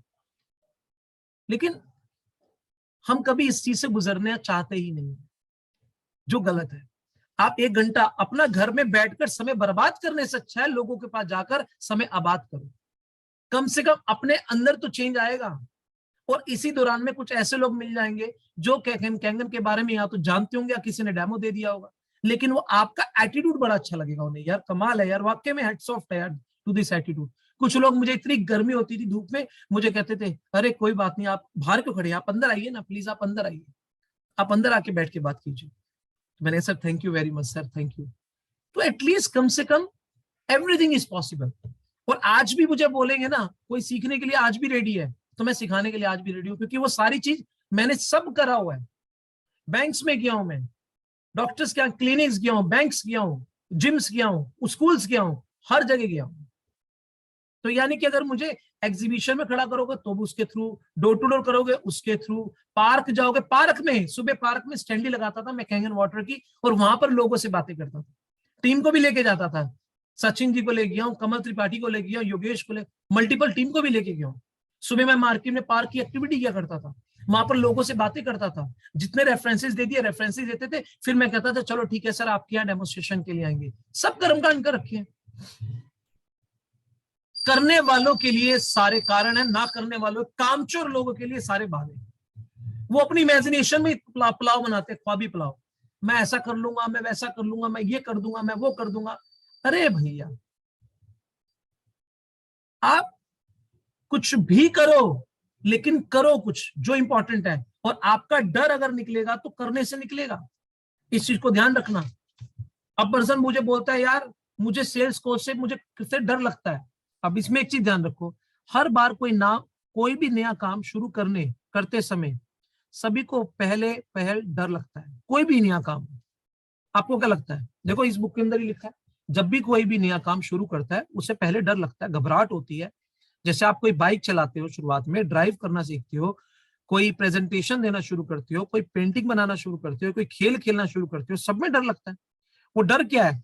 कोई भी नया काम है, नया आइडिया है, उसको करने के दौरान तो लगता है। और कुछ लोग बाद में भी डरते हैं, लेकिन आपके डर को रिमूव कौन करेगा? आपके डर को रिमूव करेगी आपकी तैयारी, आपके डर को रिमूव करेगा आपका आत्मविश्वास। और आत्मविश्वास कैसे पैदा होगा? जब आप उस कर्म को बार बार करोगे। इसीलिए अच्छी तैयारी से आप अपने कौशल को बढ़ा सकते हो। और आप जिनको भी पसंद करते हैं उन सब ने ऐसे ही शुरू किया था। अगर आपने मुझे पसंद करते हो तो मैंने ऐसे ही शुरू किया था। आप मुझे देखते हो, अगर कोई मुझे पसंद करता है तो वो मुझे नहीं पसंद करता, मेरे बात करने के तरीके में उन्हें लगता है कि हाँ लोग ज्यादा जल्दी कन्विंस हो जाते हैं। लेकिन रियल मायने में मैं सच बताऊं तो मैं कन्विंसिंग नहीं सोचता, उनको समझता हूँ। हाँ इनिशियल लेवल पे सोचता था कन्विंसिंग करके मैं प्रोडक्ट बेचूं, लेकिन एक लेवल के बाद आपका लेवल डिफरेंट हो जाता है। आप ये मत सोचा करो, मुझसे कभी भी कंपेयर करने की कोशिश करो कि यार रोहित जो है ना उसके अंदर ये आर्ट बहुत हाई है, बहुत स्किलफुल है, बहुत टैलेंटेड है, बोलने की कला है। नहीं, ऐसा कुछ भी नहीं था। एक बात ध्यान रखना, बस घिसा मैंने अपने आप को बहुत ज्यादा है। मैं जिस कंपनी में भी था वहां पर बेसिकली मैंने एक दिन में, अच्छा एक दिन में ज्यादा से ज्यादा एक 50 से 70 हजार रुपए का कंसेप्ट होता था।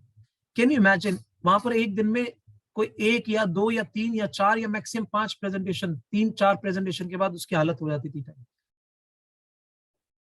और कैन यू इमेजिन, मेरे एक दिन में 70 हजार रुपए की किताब होती थी, एक दिन के अंदर, एक दिन में बता रहा हूं, 7 ऑर्डर किए थे और मेरी 18 प्रेजेंटेशन दी थी। बस समझ लो खून नहीं निकल गया मुंह से, इस हद तक के मेरे एफर्ट्स रहे। एक दिन में 18 प्रेजेंटेशन, 12 मेरी एवरेज रहती थी। जब तक 10-12 प्रेजेंटेशन नहीं दे लूंगा ना तब तक मुझे ऐसा लगता नहीं मैंने कुछ किया है। कभी कभार मुझे कोई काम करते हुए देख ले तो सामने उसे लगे कि इसको देख के चक्कर आ जाए कसम से। तो सवाल पता है क्या है? मैं अपने आप को गन्ने की तरह गन्ने की मशीन में डालता था, जितना रस निकाल सकते हो निकाल लो, अपना रस निकलवाता था। तो ये सारी चीजें बहुत बहुत इंपॉर्टेंट है कि आप अपने आप को कितना ज्यादा आप यूटिलाइज कराते हो, ये मोस्ट इंपॉर्टेंट है। इसीलिए डेली बेसिस पे आपको छोटे छोटे स्टेप्स की जरूरी है। अगर आपने टारगेट भी लिया ना, यस आज के दिन में मैं 5 लोगों से बात करूंगा, कि मेरा टारगेट है स्ट्रेंजर से बात करूंगा, 5 लोगों से स्ट्रेंजर से बात करूंगा आज के दिन में। तो आप अगर ये भी टारगेट लेते हो तो लो, आप घर मत बैठो, लेकिन मार्केट से बाहर निकलो और आप डायरेक्टली बात करो। देखो, या तो आप अपनी टीम के पास जाओगे, या तो आप अपने प्रोस्पेक्ट के पास जाओगे, या तो अपने किसी फॉलोअप के पास जाओगे। अगर आपने किसी फॉलोअप प्रेजेंटेशन दी है, मान लो एग्जाम्पल के तौर पे आपने किसी को प्रेजेंटेशन दी, ठीक है ना, आपको अपना SD501 अपना कोटा पूरा करना है। अपना कोटा तो पूरा करना है, मुझे 501 डेमोस्ट्रेशन देने हैं, टारगेट मान लो 501 डेमोस्ट्रेशन मैंने 1 साल में देने। अगर कोई व्यक्ति के 365 दिन में से 2 डेमो भी होते तो भी 700 डेमो होते हैं। अगर आज के दिन में अगर मान लो 60 दिन निकल गए, 300 दिन बचे हैं ना अभी, तो 1 डेमोस्ट्रेशन दिया जाए तो 300 डेमोस्ट्रेशन हो जाते हैं। बीच में 2 दे देना तो 500 का कोटा पूरा हो गया। सैटरडे संडे 2 दे देना। आपको अपना कोटा पूरा करना, इस चीज को ध्यान रखना। अगर आपने किसी पर्सन को प्रेजेंटेशन दे दी, उस व्यक्ति के थ्रू भी आप कुछ लीड्स ले सकते हैं ऑन द स्पॉट, और वहीं पर ही बेसिकली कहो कि ठीक है सर, आप सारी चीज छोड़ो, आपको मेरी प्रेजेंटेशंस कैसे लगी, आपको लगता है ये अवेयरनेस सर घर तक पहुंचनी चाहिए। हाँ, अगर आप अपने जीवन में कुछ ऐसे लोग हैं जिनसे आप दिल से प्यार करते हैं, जिन्हें आप चाहते हैं इस विष से बचाना, दिल से प्यार करते हैं, और जिनको आप चाहते हैं इस विष, ये जहर से बचाना, कोई ऐसे लोग हैं आपके जीवन में। सवाल देखो मैंने क्या किया, आप एक सवाल कर दो सिर्फ ये वाला, वो लिस्ट भी रख सकता है आपके सामने। सर आप कुछ ऐसे लोगों को जानते हो जिनको आप इस जहर से बचाना चाहते हो? वो बताएंगे ये मेरी रियल सिस्टर है, मेरा ये है, मेरा फलाना, मेरा दोस्त, मेरा भाई, ये मेरा। ठीक है, कोई बात नहीं सर, आपके बिहाफ पर मैं उनको इस चीज के बारे में जागरूकता देता हूँ। और आराम से वो कहेगा ठीक है मैं काम करता हूँ, अभी फोन लगाता हूँ, तुम चले जाओगे? हाँ सर। आप उसके बाद आप उनसे पूछ लीजिएगा। इतने इस तरह से अंदर ना, मतलब पाने का भाव ना मत रखो कुछ भी। आधा तो इंसान बेसिकली इसलिए मरा जा रहा है कि उसके जीवन में सेल्स आ जाए, सेल्स आ जाए, कर्म नहीं हो रहा, सेल्स आ जाए। भाई एक बात ध्यान रखो, एक व्यक्ति को भी, अगर आपने किसी एक व्यक्ति को भी, चेन स्मोकर जानते किसे होता है? वो जब सिगरेट पीता है, ये खत्म होने से पहले दूसरी चला लेता है, ये फिर तीसरी, फिर ये, फिर चौथी, फिर ये, फिर 5वीं। चेन स्मोकर उसे कहते हैं। आप भी बेसिकली चेन बना सकते हैं। कैसी बना सकते हैं? एक व्यक्ति को आपने बोला, कहा सर ज्यादा नहीं, एक व्यक्ति, सिर्फ एक व्यक्ति ऐसा जानते हैं सर जिसको आप अपने जीवन में इस जहर से बचाना चाहते हैं? हाँ यार, उस व्यक्ति से कहो कि सर 1 घंटा निकाल के रखे, तेरे पास कुछ एक पर्सन आ रहा है, अपने परिवार को तू एक ऐसी चीज जो तेरे परिवार के, पूरे परिवार के जीवन से जुड़ी हुई है, मैं तेरे सामने भेज रहा हूं, तूने 1 घंटा समय निकालना। क्या है क्या नहीं ये बताने की जरूरत नहीं, बस इतना बोल देना, जाओ और ये डेमो दे डालो। और उसके भी ये बोलना फिर बाद में, ऐसे करते करते करते करते पहला नहीं तो दूसरा, नहीं तो तीसरा, नहीं तो चौथा, नहीं तो 5वां ले लेगा ना, तो पीछे के 4 भी ले लेगा। तो सवाल पता है क्या है? ये चीज सोचो। अब बंदा पता है कहता है, अरे ऐसे तो 8 पॉइंट खत्म हो जाएंगे। अरे भाई यहाँ है ना, उसके बाद ऐसे भी तो चलेगा, ऐसे भी तो चलेगा, 8 पॉइंट तो वैसे भी जाने। तो एक्चुअली क्या है कि कर्म पे फोकस जरूरी है। This is very very important. और कर्मठ व्यक्ति कहीं ना कहीं से कारण निकाल लेगा उस काम को करने की। इस चीज को समझिए। तो आज जो आपको चीजें शेयर की गई है, ठीक है ना, सबसे पहले जो मैंने आपको बताया, मैं सेल्स में अच्छा नहीं हूं, मैंने सेल्स कभी नहीं की, ये अपने दिमाग से निकालिए। आप भले ही अच्छे ना हो, लेकिन एक बात ध्यान रखना, कोई भी पर्सन किसी भी काम में अच्छा होता नहीं है, अच्छा बनना पड़ता है। और अच्छा इंसान बनता है उस काम में अच्छा करने पर। बनने से पहले बनेगा कब? जब करेगा। और करने के लिए सीखेगा। जब सीखेगा तो करेगा, जब करेगा तो बनेगा, जब बनेगा तो बनाएगा। लेकिन अभी ना वो सीखना चाहता है, ना वो करना चाहता है, ना वो बनना चाहता है, लेकिन वो बनाना चाहता है। जो ये तीनों स्टेप नहीं फॉलो करना चाहता, सिर्फ चौथे स्टेप में फोकस है, ना सीखना, ना करना, ना बनना, अपने ऊपर बनना नहीं चाहता, लेकिन सिर्फ बनाना चाहता है, वो व्यक्ति के जीवन में कष्ट ही कष्ट है। बस भगवान पे मैं बस उस पर अरदास रख सकता हूं कि उसका भगवान भला कर ले, लेकिन उसका भला ज्यादा होने वाला नहीं है। हाँ, ये व्यक्ति ये सोच जरूर सकता है कोई ना कोई एक भगवान, कुछ बंदे आ जाए काम करने वाले यार, कर्मठ नीचे आ जाए कुछ, क्योंकि वो नेटवर्क मार्केटिंग प्लेटफॉर्म में है ना। क्योंकि यहाँ पर अगर कोई 2-3 बंदे काम करने वाले आ जाएं, बस वो अरदास करता रहे, बस कोई ना कोई उसे मिल ही जाए। एक ना एक दिन तो ईश्वर सुन ही लेगा ना, कोई ना कोई काम करने वाला मिल जाए, क्योंकि उसने काम करने का डिसीजन तो लिया नहीं है, क्योंकि उसने ना सीखना है, ना करना है, ना बनना है, तो सिर्फ वो बनाना चाहता है। तो इस प्लेटफॉर्म पे है ना एक दिन बेसिकली कोई काम करने वाले मिल जाएंगे, तो ठीक है, कभी मिल जाएंगे तो मिल जाएंगे, ठीक है ना। इसीलिए एक बात ध्यान रखो, मैं किसी को समझा नहीं सकता, ये भी दिमाग से निकाल दो। समझाना नहीं है, समझना है, कन्विंस नहीं करना, कन्वे करना है, सेलिंग नहीं टेलिंग करनी है, बेचना नहीं बताना है। जब आप अपने कंसेप्ट को इन चीजों से निकालते हो, बेचना नहीं मदद करना है। और मदद कैसे पता लगता है, मैं बचाने के लिए निकला हूं, बेचने के लिए नहीं निकला। जब बेचने के लिए निकलोगे तो कन्विंस करना पड़ेगा, बचाने के लिए निकलोगे तो कंसल्ट करना पड़ेगा, तो आप कंसल्टेंट बन जाओगे, सेल्समैन की जगह कंसल्टेंट बन जाओ। और कंसल्टेंट पैसा बनाते हैं, क्योंकि कंसल्टेंट समझते हैं फिर समझाते हैं, लेकिन सेल्समैन सिर्फ समझाने की कोशिश करता है, कन्विंस करने की कोशिश करता है। लेकिन कंसल्टेंट समझता है, उसकी समस्याओं को भी समझता है, उसके सपनों को भी समझता है। लेकिन जो बाकी जो होते हैं वो बेचने के लिए निकलते हैं। वो जाएंगे, सर एक काम करो, ग्लासेस ले आओ, ये ले आओ, वो ले आओ, सब कुछ ले आओ, ठीक है आ जाओ सर, शुरू से लेकर एंड तक तकिया कलाम बस शुरू हो गए। उसके बाद सर कैसा लगा, अब बेचने के लिए कन्विंस करे जा रहे। बेचारे को 1 मिनट भी नहीं सुना अभी तक, ना ये पता उसका नाम, ना पता उसका प्रोफेशन, ना उसका पता क्या चैलेंज है उसको, कुछ भी नहीं पता उसे। एक बात ध्यान रखना, आपको 3 roll on the spot play करने होते हैं, एक डॉक्टर का, एक टीचर का और एक लॉयर का। डॉक्टर का कब, शुरुआत में आपको डायग्नोस करना होता है। क्या डायग्नोस करना होता है कि बेसिकली इसके जीवन में कौन सी समस्याएं हैं, डायग्नोस करना होता है। डायग्नोस करने के बाद जब आप 3 प्रॉपर्टी बता रहे होते हैं, तो आप टीचर का रोल प्ले कर रहे हो, उसे शिक्षा दे रहे हो कि तेरे पे पानी में विष और इसमें अमृत क्यों है। जब वो बता दिया, अब प्राइसिंग की बात आ गई, अब आपको एडवोकेट का रोल प्ले करना है, क्योंकि केस अपने हाथ में लेना है,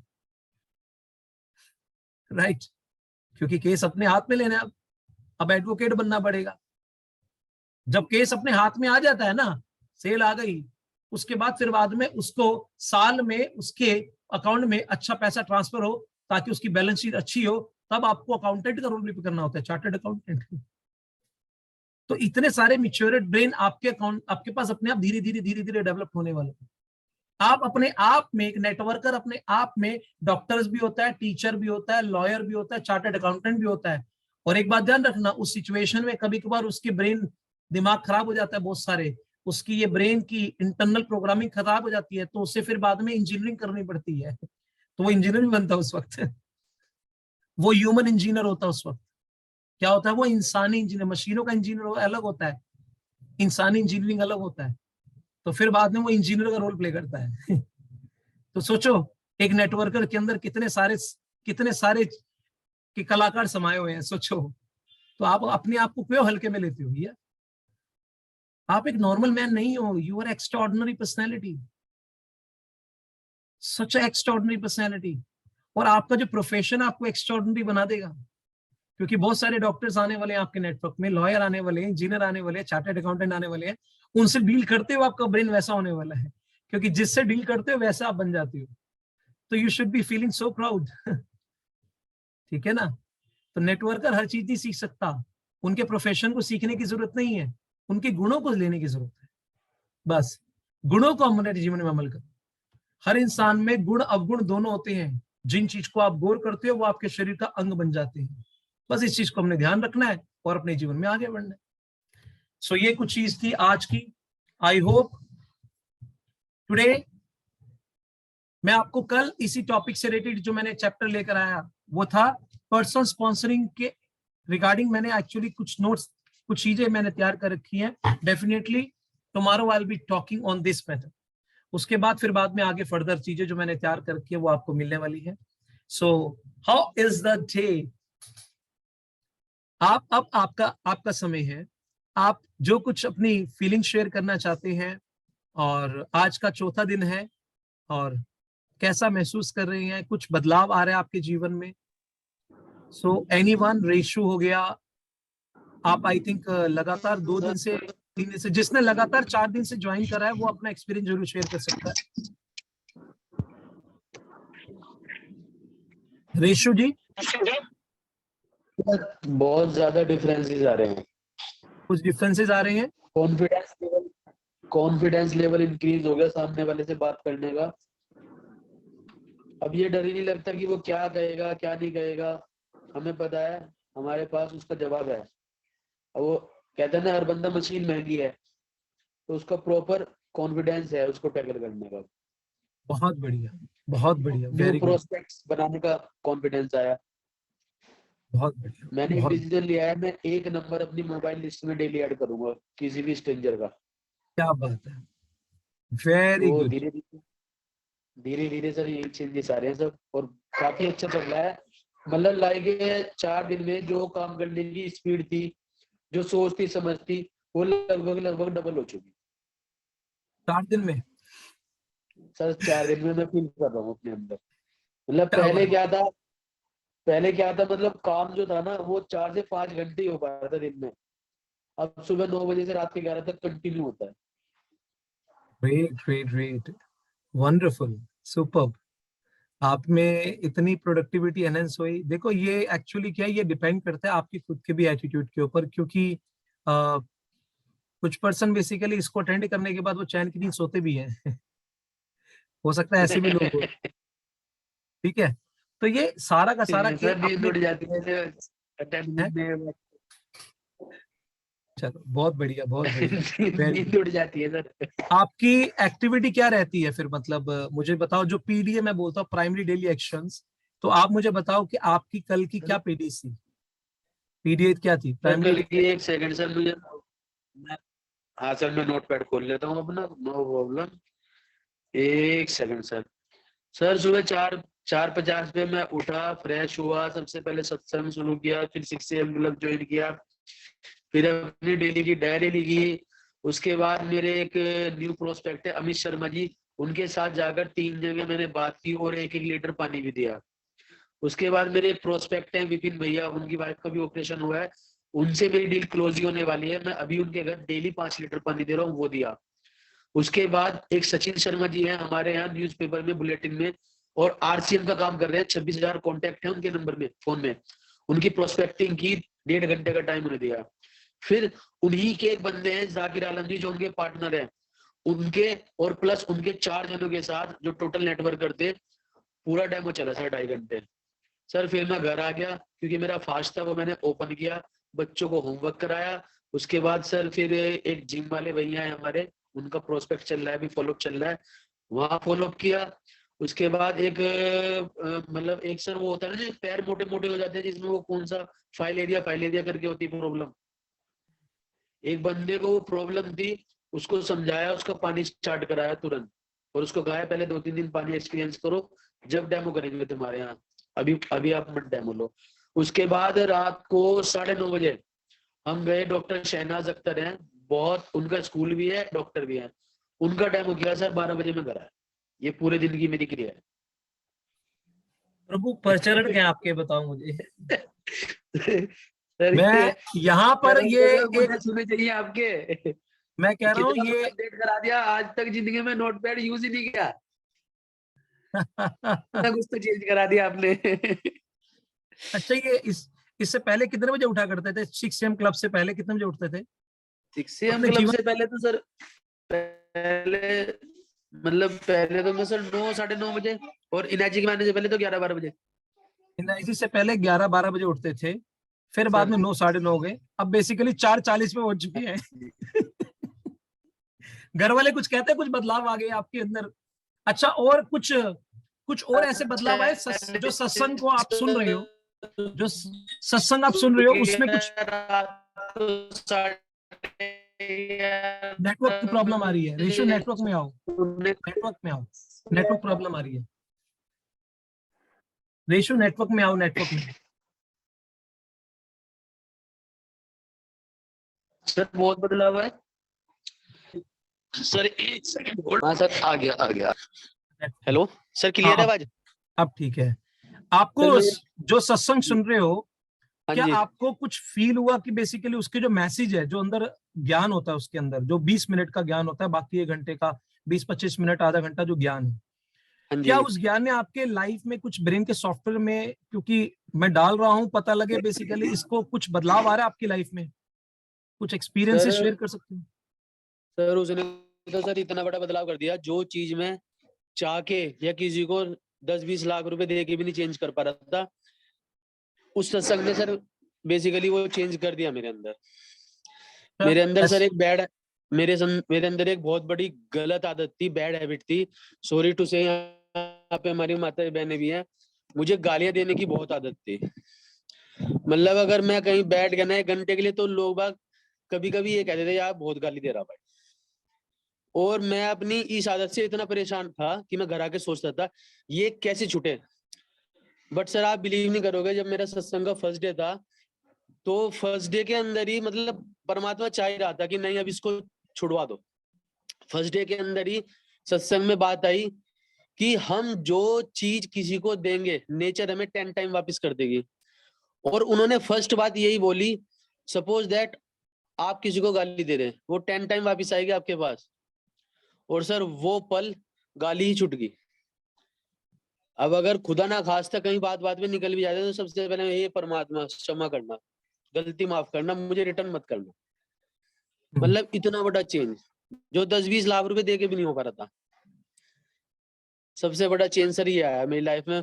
और बहुत सारी चीजें आई, किसी की निंदा नहीं करनी, किसी से ईर्ष्या नहीं रखनी, ये सब चीजें चेंज आ रहे हैं सर। मतलब एक व्यक्ति को कैसा होना चाहिए और मैं पहले कहाँ था। मतलब पहले तो ये मान लो मैं गड्ढे में पड़ा था। थोड़ा थोड़ा गड्ढे से ऊपर ही आ रहा हूँ। ये था सर। मजा आ गया सच में यार। रियल मायने में आपकी लाइफ के अंदर इतने चेंजेस, आपके एक्शंस में इतने चेंजेस, आपकी आदतों में इतने चेंजेस, जी मतलब रियल मायने में हैट्स ऑफ है, रियली मायने में सच में। तुम्हारी जो जर्नी शुरू हुई थी, यहाँ पर काफी सारे लोग न्यू हैं। अच्छा, रेशु को यहाँ पर कितने लोग ऐसे हैं जो नहीं जानते पहली बार? मतलब कहने का मतलब ये है कि इन्होंने आपने इनको सुना नहीं है पहले, इनके एक्सपीरियंस नहीं सुना। कितने ऐसे लोग हैं यहाँ पे? कोमल है, और तमन्ना जी आप हैं, पूनम जी आप हैं, प्रीति जी आप हैं। यार ये 4 वुमेन है यार, एक्चुअली वो सारे के सारे सुनना चाहती है कि आपने ज्वाइन करा, ज्वाइन जी करने से पहले आपकी लाइफ में क्या घटना घटी, ज्वाइन करने के बाद ऐसा क्या हुआ, वो प्लीज शेयर करो, अपना एक्सपीरियंस शेयर करो। फर्स्ट सर मैं आपकी बताता हूँ। सबसे पहले लाइफ में सब कुछ चल रहा था, मैंने ट्रांसपोर्ट का भी काम किया, फिर उसके बाद प्रॉपर्टी डीलिंग का काम किया। बेसिकली पहली बात तो किसी के घर गया ही नहीं मैं सौदा बेचने। कभी किसी को ये नहीं कहा ये ले लो वे ले लो। जिसका भी आना मेरे पास ही फोन आना, अपनी नीड में फोन करता है, भैया मेरा मकान बिकवा दो, भैया मेरे ये मकान बिकवा के मुझे दूसरा मकान दिलवा दो। मतलब खुद ही। और फिर मैं कहता चल ठीक है यार तू कल को आइयो मेरे पास। कल को फोन आया यार 2 दिन बाद आइयो, भी तेरे लायक सौदा नहीं। मतलब इस तरह टरका टरका के मैं इतना आलसी था, बहुत बड़ा आलसी था। कहीं जाके 10 दिन बाद उसे टाइम देता था मैं, ऐसा बंदा था। अब आप सोच लो किसी के घर की कुंडी खड़का के वहां डेमो करना कितनी बड़ी बात होगी। सोच में कितना डिफरेंस आया। हुआ क्या, सब कुछ अच्छा चल रहा था, बेटर है, भगवान की कृपा थी, कोई दिक्कत नहीं। लास्ट ईयर 27 अप्रैल को मेरे फादर साहब की तबीयत खराब हो गई। उनकी पैर की एंकल ब्रेक हो गई थी साइकिल से उतरते हुए। कुछ दिन चला, फिर उसमें डॉक्टर ने बताया कि रोड डलवानी पड़ेगी। रोड डलवाई। रोड डलवाते के साथ ही हुआ क्या, उसमें इन्फेक्शन शुरू हो गया। धीरे धीरे चलता रहा, 10 से 15 दिन 20 दिन, इन्फेक्शन इतना बढ़ गया पूरे पैर में, लगभग बीमार फैल गई। फिर हम दोबारा डॉक्टर के गए, डॉक्टर ने कहा पूरा इम्प्लीमेंट रिमूव करना पड़ेगा। उसको रिमूव कराया, एक ऑपरेशन पैर को हड्डी जोड़ने के लिए, दूसरा फिर जो इम्प्लीमेंट डला है उसको निकालने के लिए करवाया। लगभग 4-4.5 लाख रुपए डेड हो चुके थे। खैर कोई बात नहीं। जैसे ही दूसरा ऑपरेशन हुआ तो उन्होंने जख्म भरने के लिए बहुत ज्यादा हाई एंटीबायोटिक्स दे दी पापा को। अब हुआ क्या, दवाइयां चलती रही, 20 से 25 डेज के अंदर उनका लगभग 55 से 31 वेट आ गया। और भूख ये मान लो बिल्कुल खत्म होगी। पानी भी आधा लीटर पीते थे वो पूरा दिन, वो भी जबरदस्ती देते थे। अब हालात इतने खराब हो गए, चलते चलते चलते चलते लगभग 5 से 6 सितंबर की बात है। एक दिन मुझे विनय भैया और शुभम भाई मिले। वो कहते क्या हुआ, बड़ी परेशानी में चल रहे, ना फोन ना कुछ। मैंने कहा कुछ नहीं, पापा को लेकर दिक्कत है और अभी डॉक्टर के यहाँ जा रहा हूँ। तो उन्होंने कहा कि डॉक्टर मत बदलो, अपना पानी बदल दो। मुझे बड़ी अनएक्सपेक्टेड, मतलब कभी सुनी नहीं है बात, तो ऐसा फील हुआ। मैंने तुरंत यही कह दिया, भैया आज तक तो जोड़ का पानी पी पी के बड़े हुए हैं, तुम क्या बात कह रहे हो, मुझे डॉक्टर तो सजेस्ट करो, कोई उससे अच्छा डॉक्टर सजेस्ट करो, मैं उससे ट्रीट करा लूंगा, कोई दिक्कत नहीं, जहाँ मर्जी जाना हो। मैंने कहा नहीं नहीं, डॉक्टर की जरूरत ही नहीं है, तुम सिर्फ पानी बदल दो। खैर मैंने इग्नोर कर दिया। फिर हुआ क्या, भैया सुबह सुबह मेरे घर 1 लीटर पानी की बोतल लेके खुद ही से ही आ गई कि यार मैं पापा का हाल चाल पूछ लेता हूँ ये वो। और उन्होंने कहा कि ले ये पानी बदल। मैंने कहा जब घर पे आएगा तो बदल लेते हैं, क्योंकि मरता मरता क्या ना करता। उस टाइम तो किसी ने बोला कि मैं तुम्हारे पापा को ठीक कर दूंगा, मंत्रोच्चारण से 10,000 रुपए दे दो, कोई कीम हकीम फकीर तवीज तग्गा सब कर रखे थे। तो पानी बदल दिया। खैर कुल मिला के चलता रहा चलता रहा चलता रहा। लगभग 7 से 8 दिन में उनके पानी पीने की डाइट लगभग 1.25 लीटर की हो चुकी थी।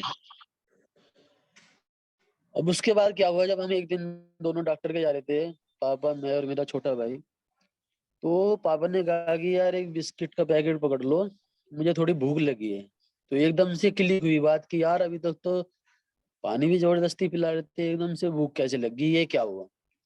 फिर ध्यान गया सीधा पानी के ऊपर कि पानी ही चेंज किया है। दवाइयां तो ऑलमोस्ट सभी डॉक्टर्स की एक ही होती हैं, कोई हैवी लगा रहा कोई कुछ लगा रहा। कुल मिला के पानी पे बात की। मैंने भैया को फोन करा, मैंने कहा भैया इसके बारे में बताओ ये है क्या। भैया ने बताया कि कोई बात नहीं मैं आता हूँ। उसके बाद जो हम डेमोन्स्ट्रेशंस करते हैं वो डेमोन्स्ट्रेशंस मेरा कब हुआ था, डेमोन्स्ट्रेशन हुआ, समझा, हर चीज समझी। प्रोडक्ट अपने अफोर्डेबल उस टाइम नहीं था, बट चीज चाहिए थी, समझ में आ चुकी थी। उस टाइम तक मेरे को बिजनेस बिजनेस का कुछ भी नहीं पता था। समझ में आ गए। 25,000 रुपए ऑन द स्पॉट दिए। 4.5-5 लाख रुपए खर्च हो चुके थे पापा पे। हम भी कोई इतनी बड़ी फैमिली से नहीं है कि कोई भी एकदम से प्लान बनाया 2-4 लाख रुपए खर्च कर दिए। खैर 25,000 रुपए दे दिए। मैंने कहा भैया 279 देने, 25 पकड़ो, बाकी का कर्जा मेरे पे रह गया, मैं उतार दूंगा जब और मशीन ले लूंगा, तब तक मेरा पानी कंटिन्यू रहना चाहिए। मैंने पानी कंटिन्यू रखा और परमात्मा के आशीर्वाद से 10 अक्टूबर का दिन है, ये डिवाइस हमारे यहाँ इंस्टॉल हुई। मैंने हवन कराया, पूजा कराई बकायदा, क्योंकि मेरा ये मानना है शायद आज हमारे पापा हमारे बीच में है वो इस डिवाइस की मेहरबानी है। इंस्टॉल कराया, सब चीज कराई। उसके बाद आप कोई भी बंदा आके घर पे मोस्ट वेलकम है, उनसे बात कर सकता है, चीट कर सकता है। जो उनकी सूसू पोटी बेड में थी आज खुद से है, आज वो टहलते भी हैं, नहाते भी हैं, कपड़े भी रोज चेंज करते हैं खुद से। और डाइट की बात करूं तो अक्टूबर में उनकी डाइट लगभग 1-1.25 लीटर पानी ही थी सिर्फ जब मशीन लगी, और आज 2 से 3 रोटी वो खुद खुद बोल के रहते हैं कि मुझे भूख लगी खाना खाएं। जब जबरदस्ती खिलाना पड़ रहा था, मतलब एक तरह से जीवन दान दे दिया। और उसके बाद हमारी फैमिली में हमारी अम्मा जी हैं, नियर अबाउट सेंचुरी हो चुकी है उनकी। उन्होंने पता नहीं कितने सालों से रात को रोटी नहीं खाई थी। विशु, इसमें ना मुझे दो बातें जाननी है आपसे। हाँ जी भैया। पहली बात ये है कि मशीन खरीदने से पहले आपको दिमाग में किसी ने नेगेटिव करा था? हाँ जी सर। मैंने क्या हुआ, जब लगभग मेरे 1 लाख रुपए पूरे हो चुके थे तो जैसे कि वही सब कच्चा काम हम लोगों का कि बिना जानकारी आधा अधूरा ज्ञान बांट दिया, ठीक है ना। तो मैंने भी सबसे कहा अरे पानी पी लो, ये है वो है, मशीन है, तो तुम्हें मंगा के देता हूँ तुम्हें, मतलब ये सब चीजें शुरू कर दी मैंने। एक बंदा मिला मुझे दिल्ली, मेरी उससे बात हो रही थी, मेरा बहुत अच्छा फ्रेंड है वो, और हम साथ क्रिप्टो में काम करते थे पहले। तो मैं कहने लगा भैया एक प्रोडक्ट है, तुम जानते हो क्या इसके बारे में? मैंने कहा हाँ जानता हूँ। कैन गन के बारे में क्यों नहीं जानता? मैंने कहा मुझे एक बंदा मिला, उसने उसकी पथरी रिमूव कर दी यार, पानी से पथरी निकल गई। उसने मेरे को सीधी एक बात बोली जिससे मैं डिस्ट्रैक्ट हो गया था। उसने कहा अभी तो उसकी बॉडी में पथरी है।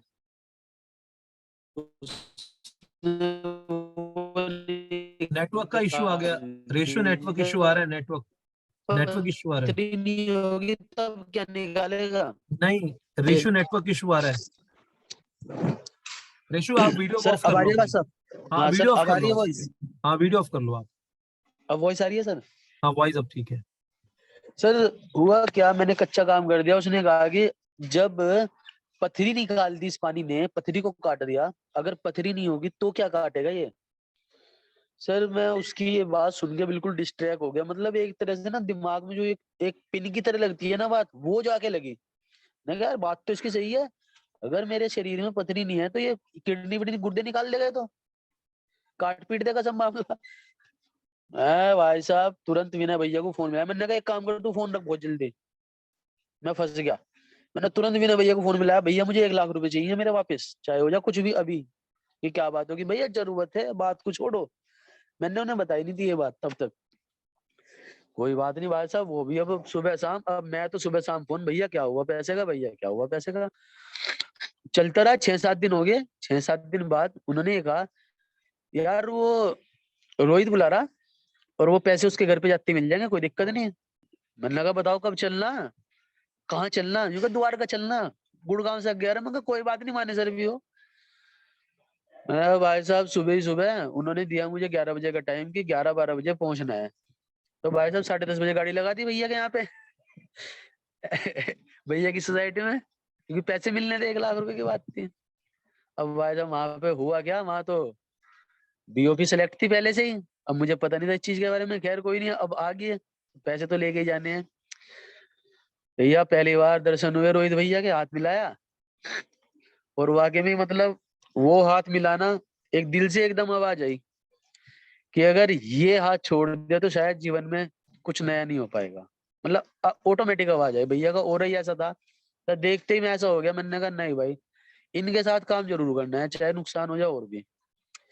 खैर कोई बात नहीं, ट्रेनिंग हुई, सेशन हुआ, बिजनेस पे डिस्कस हुआ, पॉइंट्स पे डिस्कस हुआ, हर चीज हुई। फिर भैया ने जिस रूम में अभी बैठे हैं भैया, उसने बुला लिया अपने घर में और वहां पे बातचीत की। और मतलब टोटल फिर ये हुआ कि मैं पूरी पेमेंट ही देके उठा वहां से। मैंने कहा नहीं भैया कोई नहीं, जो मेरे डाउट्स थे, मैंने तब तक भी ये बात भैया को बताई नहीं थी कि ऐसे ऐसे हुआ मेरे साथ। उसके भी बड़े दिनों बाद बताई थी कि भैया ये हुआ था बाकी। लेकिन वाकई में जो भी पर्सन यहाँ पे है, मैं एक ही रिक्वेस्ट करना चाहूंगा। एक बुक पढ़ी है मैंने अभी, कॉपी कैट मार्केटिंग। उसके अंदर क्लियर लिखा हुआ है, आप जैसा बनना चाहते हो एक पर्सन सेलेक्ट कर लो, आपको कुछ नहीं करना, अपना माइंड यूज ही मत करो। जो वो कर रहे हैं ना, सिर्फ वो करते चले जाओ। इवन दो जो उनका लाइफ स्टाइल है, जो उनका कपड़े पहनने का स्टाइल है, जो उनका बैठना उठना खाना पीना जो है, उस तक को फॉलो कर लो आप। आपको दिमाग यूज ही नहीं करना, सिर्फ नकल करते चले जाओ। तो मैं तो वही करता हूँ। ग्रेट एक्सपीरियंस रिशु जी आपका। और दूसरी बात मुझे पूछनी है आपसे, मेरे माइंड में भी आ रही है, हाँ जी। आपकी पहली जो सेल आई थी कितनी हाँ प्रेजेंटेशन जी के बाद आई थी? सर, पहली सेल मेरी आई थी लगभग 36-37 प्रेजेंटेशन के बाद। और आपने अभी तक टोटल कितने महीने हो चुके हैं?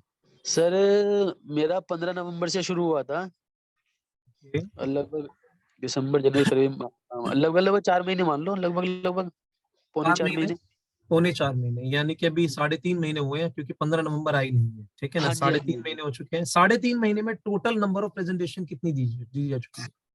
सर अभी तक जो मैंने रेक्टिफाई किया, अभी एक्चुअली में क्या है ना, मैंने डायरी अपनी दूसरी बदली है थोड़ा सा। उसमें क्या था, वो पहले का मामला था, मैंने बिल्कुल तरीके से किया है काम को। कोई बात नहीं, तो अभी टोटल तक नंबर ऑफ प्रेजेंटेशन हाँ, आपने लिख के बताई टोटल होगी नंबर जो कितनी? प्रेजेंटेशन मेरी एक्चुअल है वो 105 है सर अभी। 105 कल रात प्रेजेंटेशन। बिल्कुल, मतलब जो क्लियर है बिल्कुल। और 105 प्रेजेंटेशन आप दे चुके हैं अभी तक, जी सर। ठीक है, फाइन। और 105 प्रेजेंटेशन में आपका पहला ऑर्डर आया 36वीं प्रेजेंटेशन में। जी सर। और 36वीं प्रेजेंटेशन से पहले 105 के अंदर अभी तक टोटल कितनी हो चुकी है? मतलब अभी तक टोटल आपकी नंबर ऑफ ऑर्डर कितने हो चुके हैं? 105 ऑर्डर कितने हो चुके हैं? डील कितनी क्लोज हो चुकी है? सर, डील 15 15 डील क्लोज हो चुकी है, ठीक है ना? जी। तो एक मैसेज सब लेना चाहें ले सकते हैं। इस पर्सन ने, अब तीसरा मेरा सवाल, आपकी प्रेजेंटेशन जी। शुरुआत में तो आपके सीनियर्स देते थे, हाँ जी। आपने खुद ने कब प्रेजेंटेशन देना शुरू करी थी? सर मैंने लगभग 4 और 5 दिसंबर को दी थी पहली प्रेजेंटेशन। नहीं, टोटल नंबर प्रेजेंटेशन बताओ यहाँ पर, यानी कि 10वीं 15वां 20वां 25वीं 30वीं सर 40वीं। नहीं सर, 38-39वीं प्रेजेंटेशन के बाद मैंने खुद ही शुरू कर दिया था। फिर मतलब मैं लगभग स्टार्ट हो गया था लगभग 18वीं 19वीं से, अच्छा, थोड़ा पैचअप करके। लेकिन जो मैं मतलब बैग उठा के अकेला ही प्रेजेंट जो डेमोस्ट्रेशन किया था वो मैंने 36 या 37वां किया था। 36वीं प्रेजेंटेशन जब आपने शुरुआत करी थी, इसका मतलब आपके सीनियर के द्वारा कोई ऑर्डर क्लोज नहीं हो पाया था, इसका मतलब तब तक। और उस टाइम तक कोई कोई कुछ नहीं था मेरे पास अभी तक। अब यहाँ पर एक लेसन सब लेना चाहो तो ले सकते हो कि 36 प्रेजेंटेशन तक सीनियर का कोई भी, अब जब तक ऑर्डर क्लोज नहीं हो पाया, यहाँ पर बंदे छोड़ते हैं, लेकिन इस बंदे ने अपने आप को उसमें इन्वॉल्व कर दी कि अब मैं दूंगा प्रेजेंटेशन। यहाँ पर इस बंदे सर से एक लेसन लो, एटीट्यूड किसे कहते हैं, अकाउंटेबिलिटी, रिस्पॉन्सिबिलिटी ले ली। लोग सर बेसिकली, मैं तो ये कहता हूँ, हमें अपने सीनियर्स के साथ सिर्फ 2-4 ही डेमो करनी चाहिए, उसके बाद अपनी लर्निंग करो। हमें अपने सीनियर से क्या लेना चाहिए?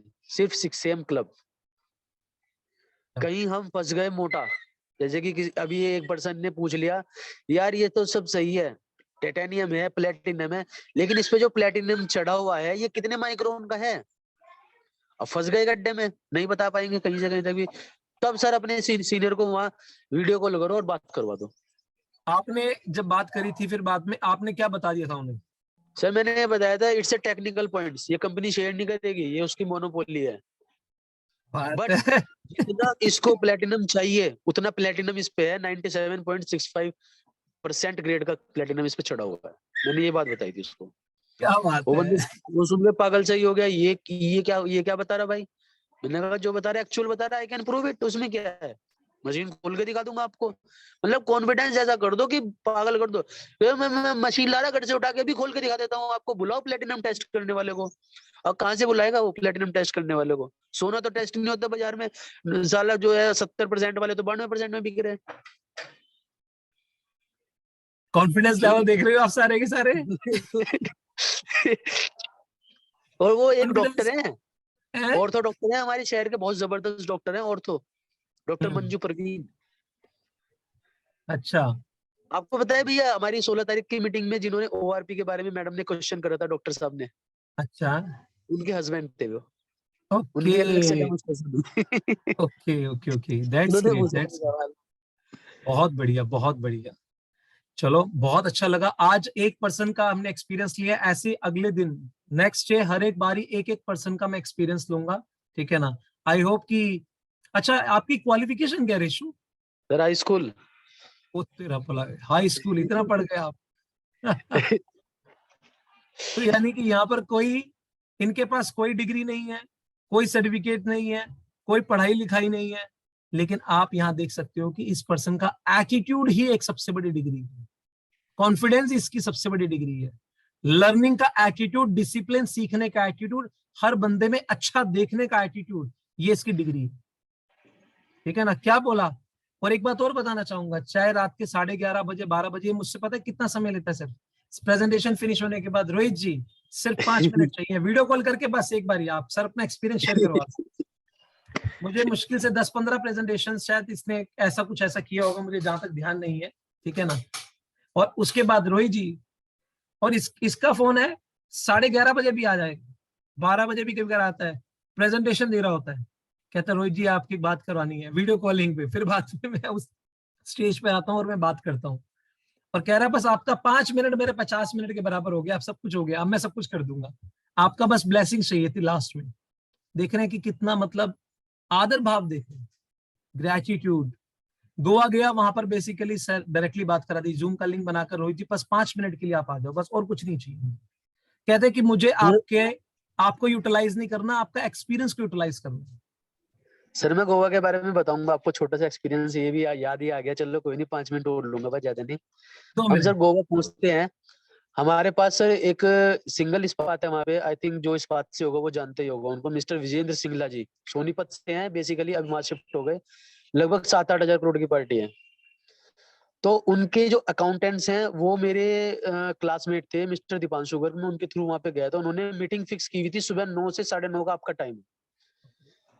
अब हुआ क्या, 8 बजे तो हम एयरपोर्ट से ही उतरे।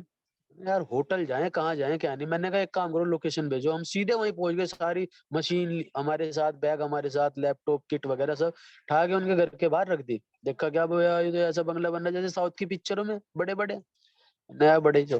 कोई बात नहीं, खैर डेमो चला, सब चीज चली, उन्होंने समझा अच्छी तरह, कुछ नहीं बोले वो। जिस टाइम मैंने तेल फाड़ा उनके सामने, मैंने कहा यार मैं पराठे खाऊंगा, कोई दिक्कत तो नहीं होगी अगर ये तेल पी लूं? हाँ क्यों नहीं, आपके लिए तो बनाया ये। उन्होंने कहा ये तो ठीक है, तुमने बोतल में से फाड़ के दिखा दिया, मशीन में से फाड़ के दिखाओ। अब भाई साहब, मैं मशीन में से 9.5 निकाल सकता हूँ, ब्यूटी निकाल सकता हूँ, 11.5 तो फाड़ नहीं सकता क्योंकि इनहेंसर मुजफ्फरनगर। अच्छा। रास्ते में डरता अगर इनहेंसर इसमें गिर गया मशीन में तो मशीन खराब। तो इनहेंसर, भाई साहब देखो मतलब अपनी चतुराई हमारी। हम पहले से इनहेंसर घर रख के गए, हमने ये नहीं सोचा 2.5 लाख की मशीन ले जा रहे हैं, इसे इनहेंसर को भी पैक कर लो। इनहेंसर घर, अब जवाब दे तो क्या दे, बाबूजी इनहेंसर है ये है, 2 दिन बाद प्रॉपर्टी बनेगी, अल्लम पल्लम, मुझे कुछ नहीं। मैं बोल रहा था नहीं आधा घंटा, मुझे इस मशीन में से तेल फाड़ के दिखा दो मेरे सामने। आपकी मशीन ओके, जो मर्जी कहोगे, सुपर कहोगे, केट कहोगे, जो आप कहोगे वो ट्रांसफर ओके। भाई सब फंस गए, कोई दिक्कत नहीं। मैंने कहा सर आप एक दिन का समय दो, मशीन यहीं लगी थी पास में, कोई दिक्कत नहीं। वो बाहर गए हुए, शाम को आएंगे ऑफिस से, मैंने आंसर ला के दिखा दूंगा। अब बाबूजी हुआ क्या, हम सीधे होटल। अब दिमाग लगाया भाई मशीन कहाँ है। कुल मिला के मनीष भैया ने बताया मशीन लगी हुई है यहाँ से लगभग 105 किलोमीटर दूर, कर्नाटक, कारवार एक शहर है। अब बाबूजी मैंने कहा भैया नंबर दे दो किसी भी तरह, इनहेंसर चाहिए एट एनी कॉस्ट। ये क्या बात है, मैंने कैसे से बात होगी। बाबूजी हमने पकड़ी एक वहां से बाइक, हम निकले शाम को 5 बजे कारवार के लिए, रास्ता सारा समुद्री पहाड़ी। कोई बात नहीं, निकल गए। वहां से इनहेंसर पिकअप किया, मुश्किल से 5 मिनट दी। मिस्टर सोमनाथ जी है, बहुत बहुत धन्यवाद उनका। और हमारी टीम शिवाय के भी हैं वो, टीम शिवाय में। तो उनसे इनहेंसर लिया और मतलब उन्होंने तुरंत बिना सोचे समझे दे दिया, कुछ पूछा ही नहीं। इनहेंसर लिया तुरंत, वहां से रात को वापसी। भाई साहब रात को पहुंचते हम 2 बजे, सुबह को 9 बजे फिर वही इनहेंसर के साथ। सर देखो तेल फट गया क्या? हाँ फट गया। एक बार मैं बटन दबा के देख लूं क्या? अजय सिंगला जी 2 बार दबाओ, इनहेंसर पूरा फुल है। बाबूजी ऑन द स्पॉट 3,44,500 की ट्रांसफर दे दी उस बंदे ने, केट की। अगर ना हम जाते, हम भी सोच लेते आलका से है, रात से चले हुए, ये चले हुए। अच्छा, रात जो फ्लाइट हमने पकड़ी थी उससे पहले मनीष भैया आए हुए थे, पूरा दिन काम किया। वो आलका से इतना, मतलब बाइक चलाते चलाते विनय भैया मेरे साथ थे, 25-30 किलोमीटर उन्होंने चलाई, फिर 25-30 किलोमीटर मैंने चलाई, फिर एक स्टॉप मारा। मतलब ऐसे कर करके आए उस, वो रात इतनी भयंकर रात थी, एक तो सर्दी इतनी, हम निकल लिए शर्ट में। और दोपहर में तो गर्मी होती है वहां पे, और रात को इतनी ठंड, पकड़ना भारी हो गया हमें, मतलब हैंडल पकड़ना भारी हो गया बाइक का, इतनी ज्यादा दिक्कत। लेकिन मन में बस जज्बा था, जुनून था उस टाइम, करना है तो करना है, तेल ही फाड़ के दिखाना है। ऋषि जी मशीन ले आपकी या वो ना ले, ये मत। कौन से नंबर की सेल थी वो आपकी? सर वो मेरी 1 2 थर्ड नंबर की सेल थी सर वो मेरी। एक तीसरी सेल वाले बंदे का ये एटीट्यूड देख लो आप सारे के सारे। और सर इसमें और ना अकेले कोई, पहुंच गया वहां पर। कितना पढ़ा है ये देख लो आप, कितना पढ़ा लिखा है ये देख लो, कितनी डिग्री है ये देख लो। जीवन में सेल्स का एस भी नहीं जानता, नेटवर्क मार्केटिंग का एन भी नहीं जानता, कुछ भी नहीं पता। जीवन में प्रॉपर्टी का काम करने वाला बंदा है। रेशियो आपका प्रॉपर्टी का काम है।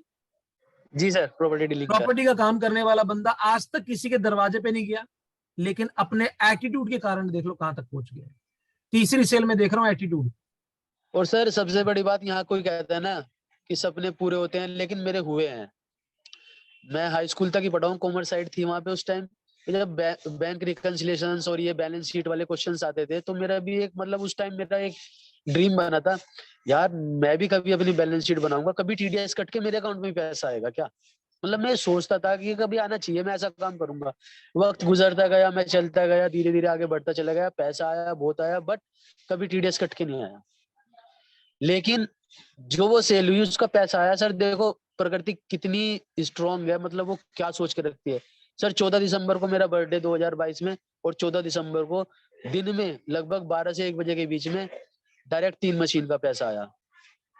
जब भैया से कहने लगा भैया 39,000 आने थे, ये 2,500 रुपये कहाँ कट गए? भाई टीडीएस भी तो कटेगा। एकदम से क्लिक हुआ यार, कभी जीवन में हमने सोचा भी था, सपना था जो मैं भूल ही चुका था। सर वो सपना पूरा हुआ, टीडीएस कट के पैसा आया। जो नेचर से कहोगे वो होगा जरूर। नेचर बहुत बड़ी चीज है, हम कुछ भी नेचर से नहीं। क्या बात है, thank you very much, thank you so much Rishu, you are a gem, I would say you are a gem. एक ऐसे कोहिनूर हो आप, प्रीशियस स्टोन हो आप, आने वाले लोगों के लिए इंस्पिरेशन हो, शान हो।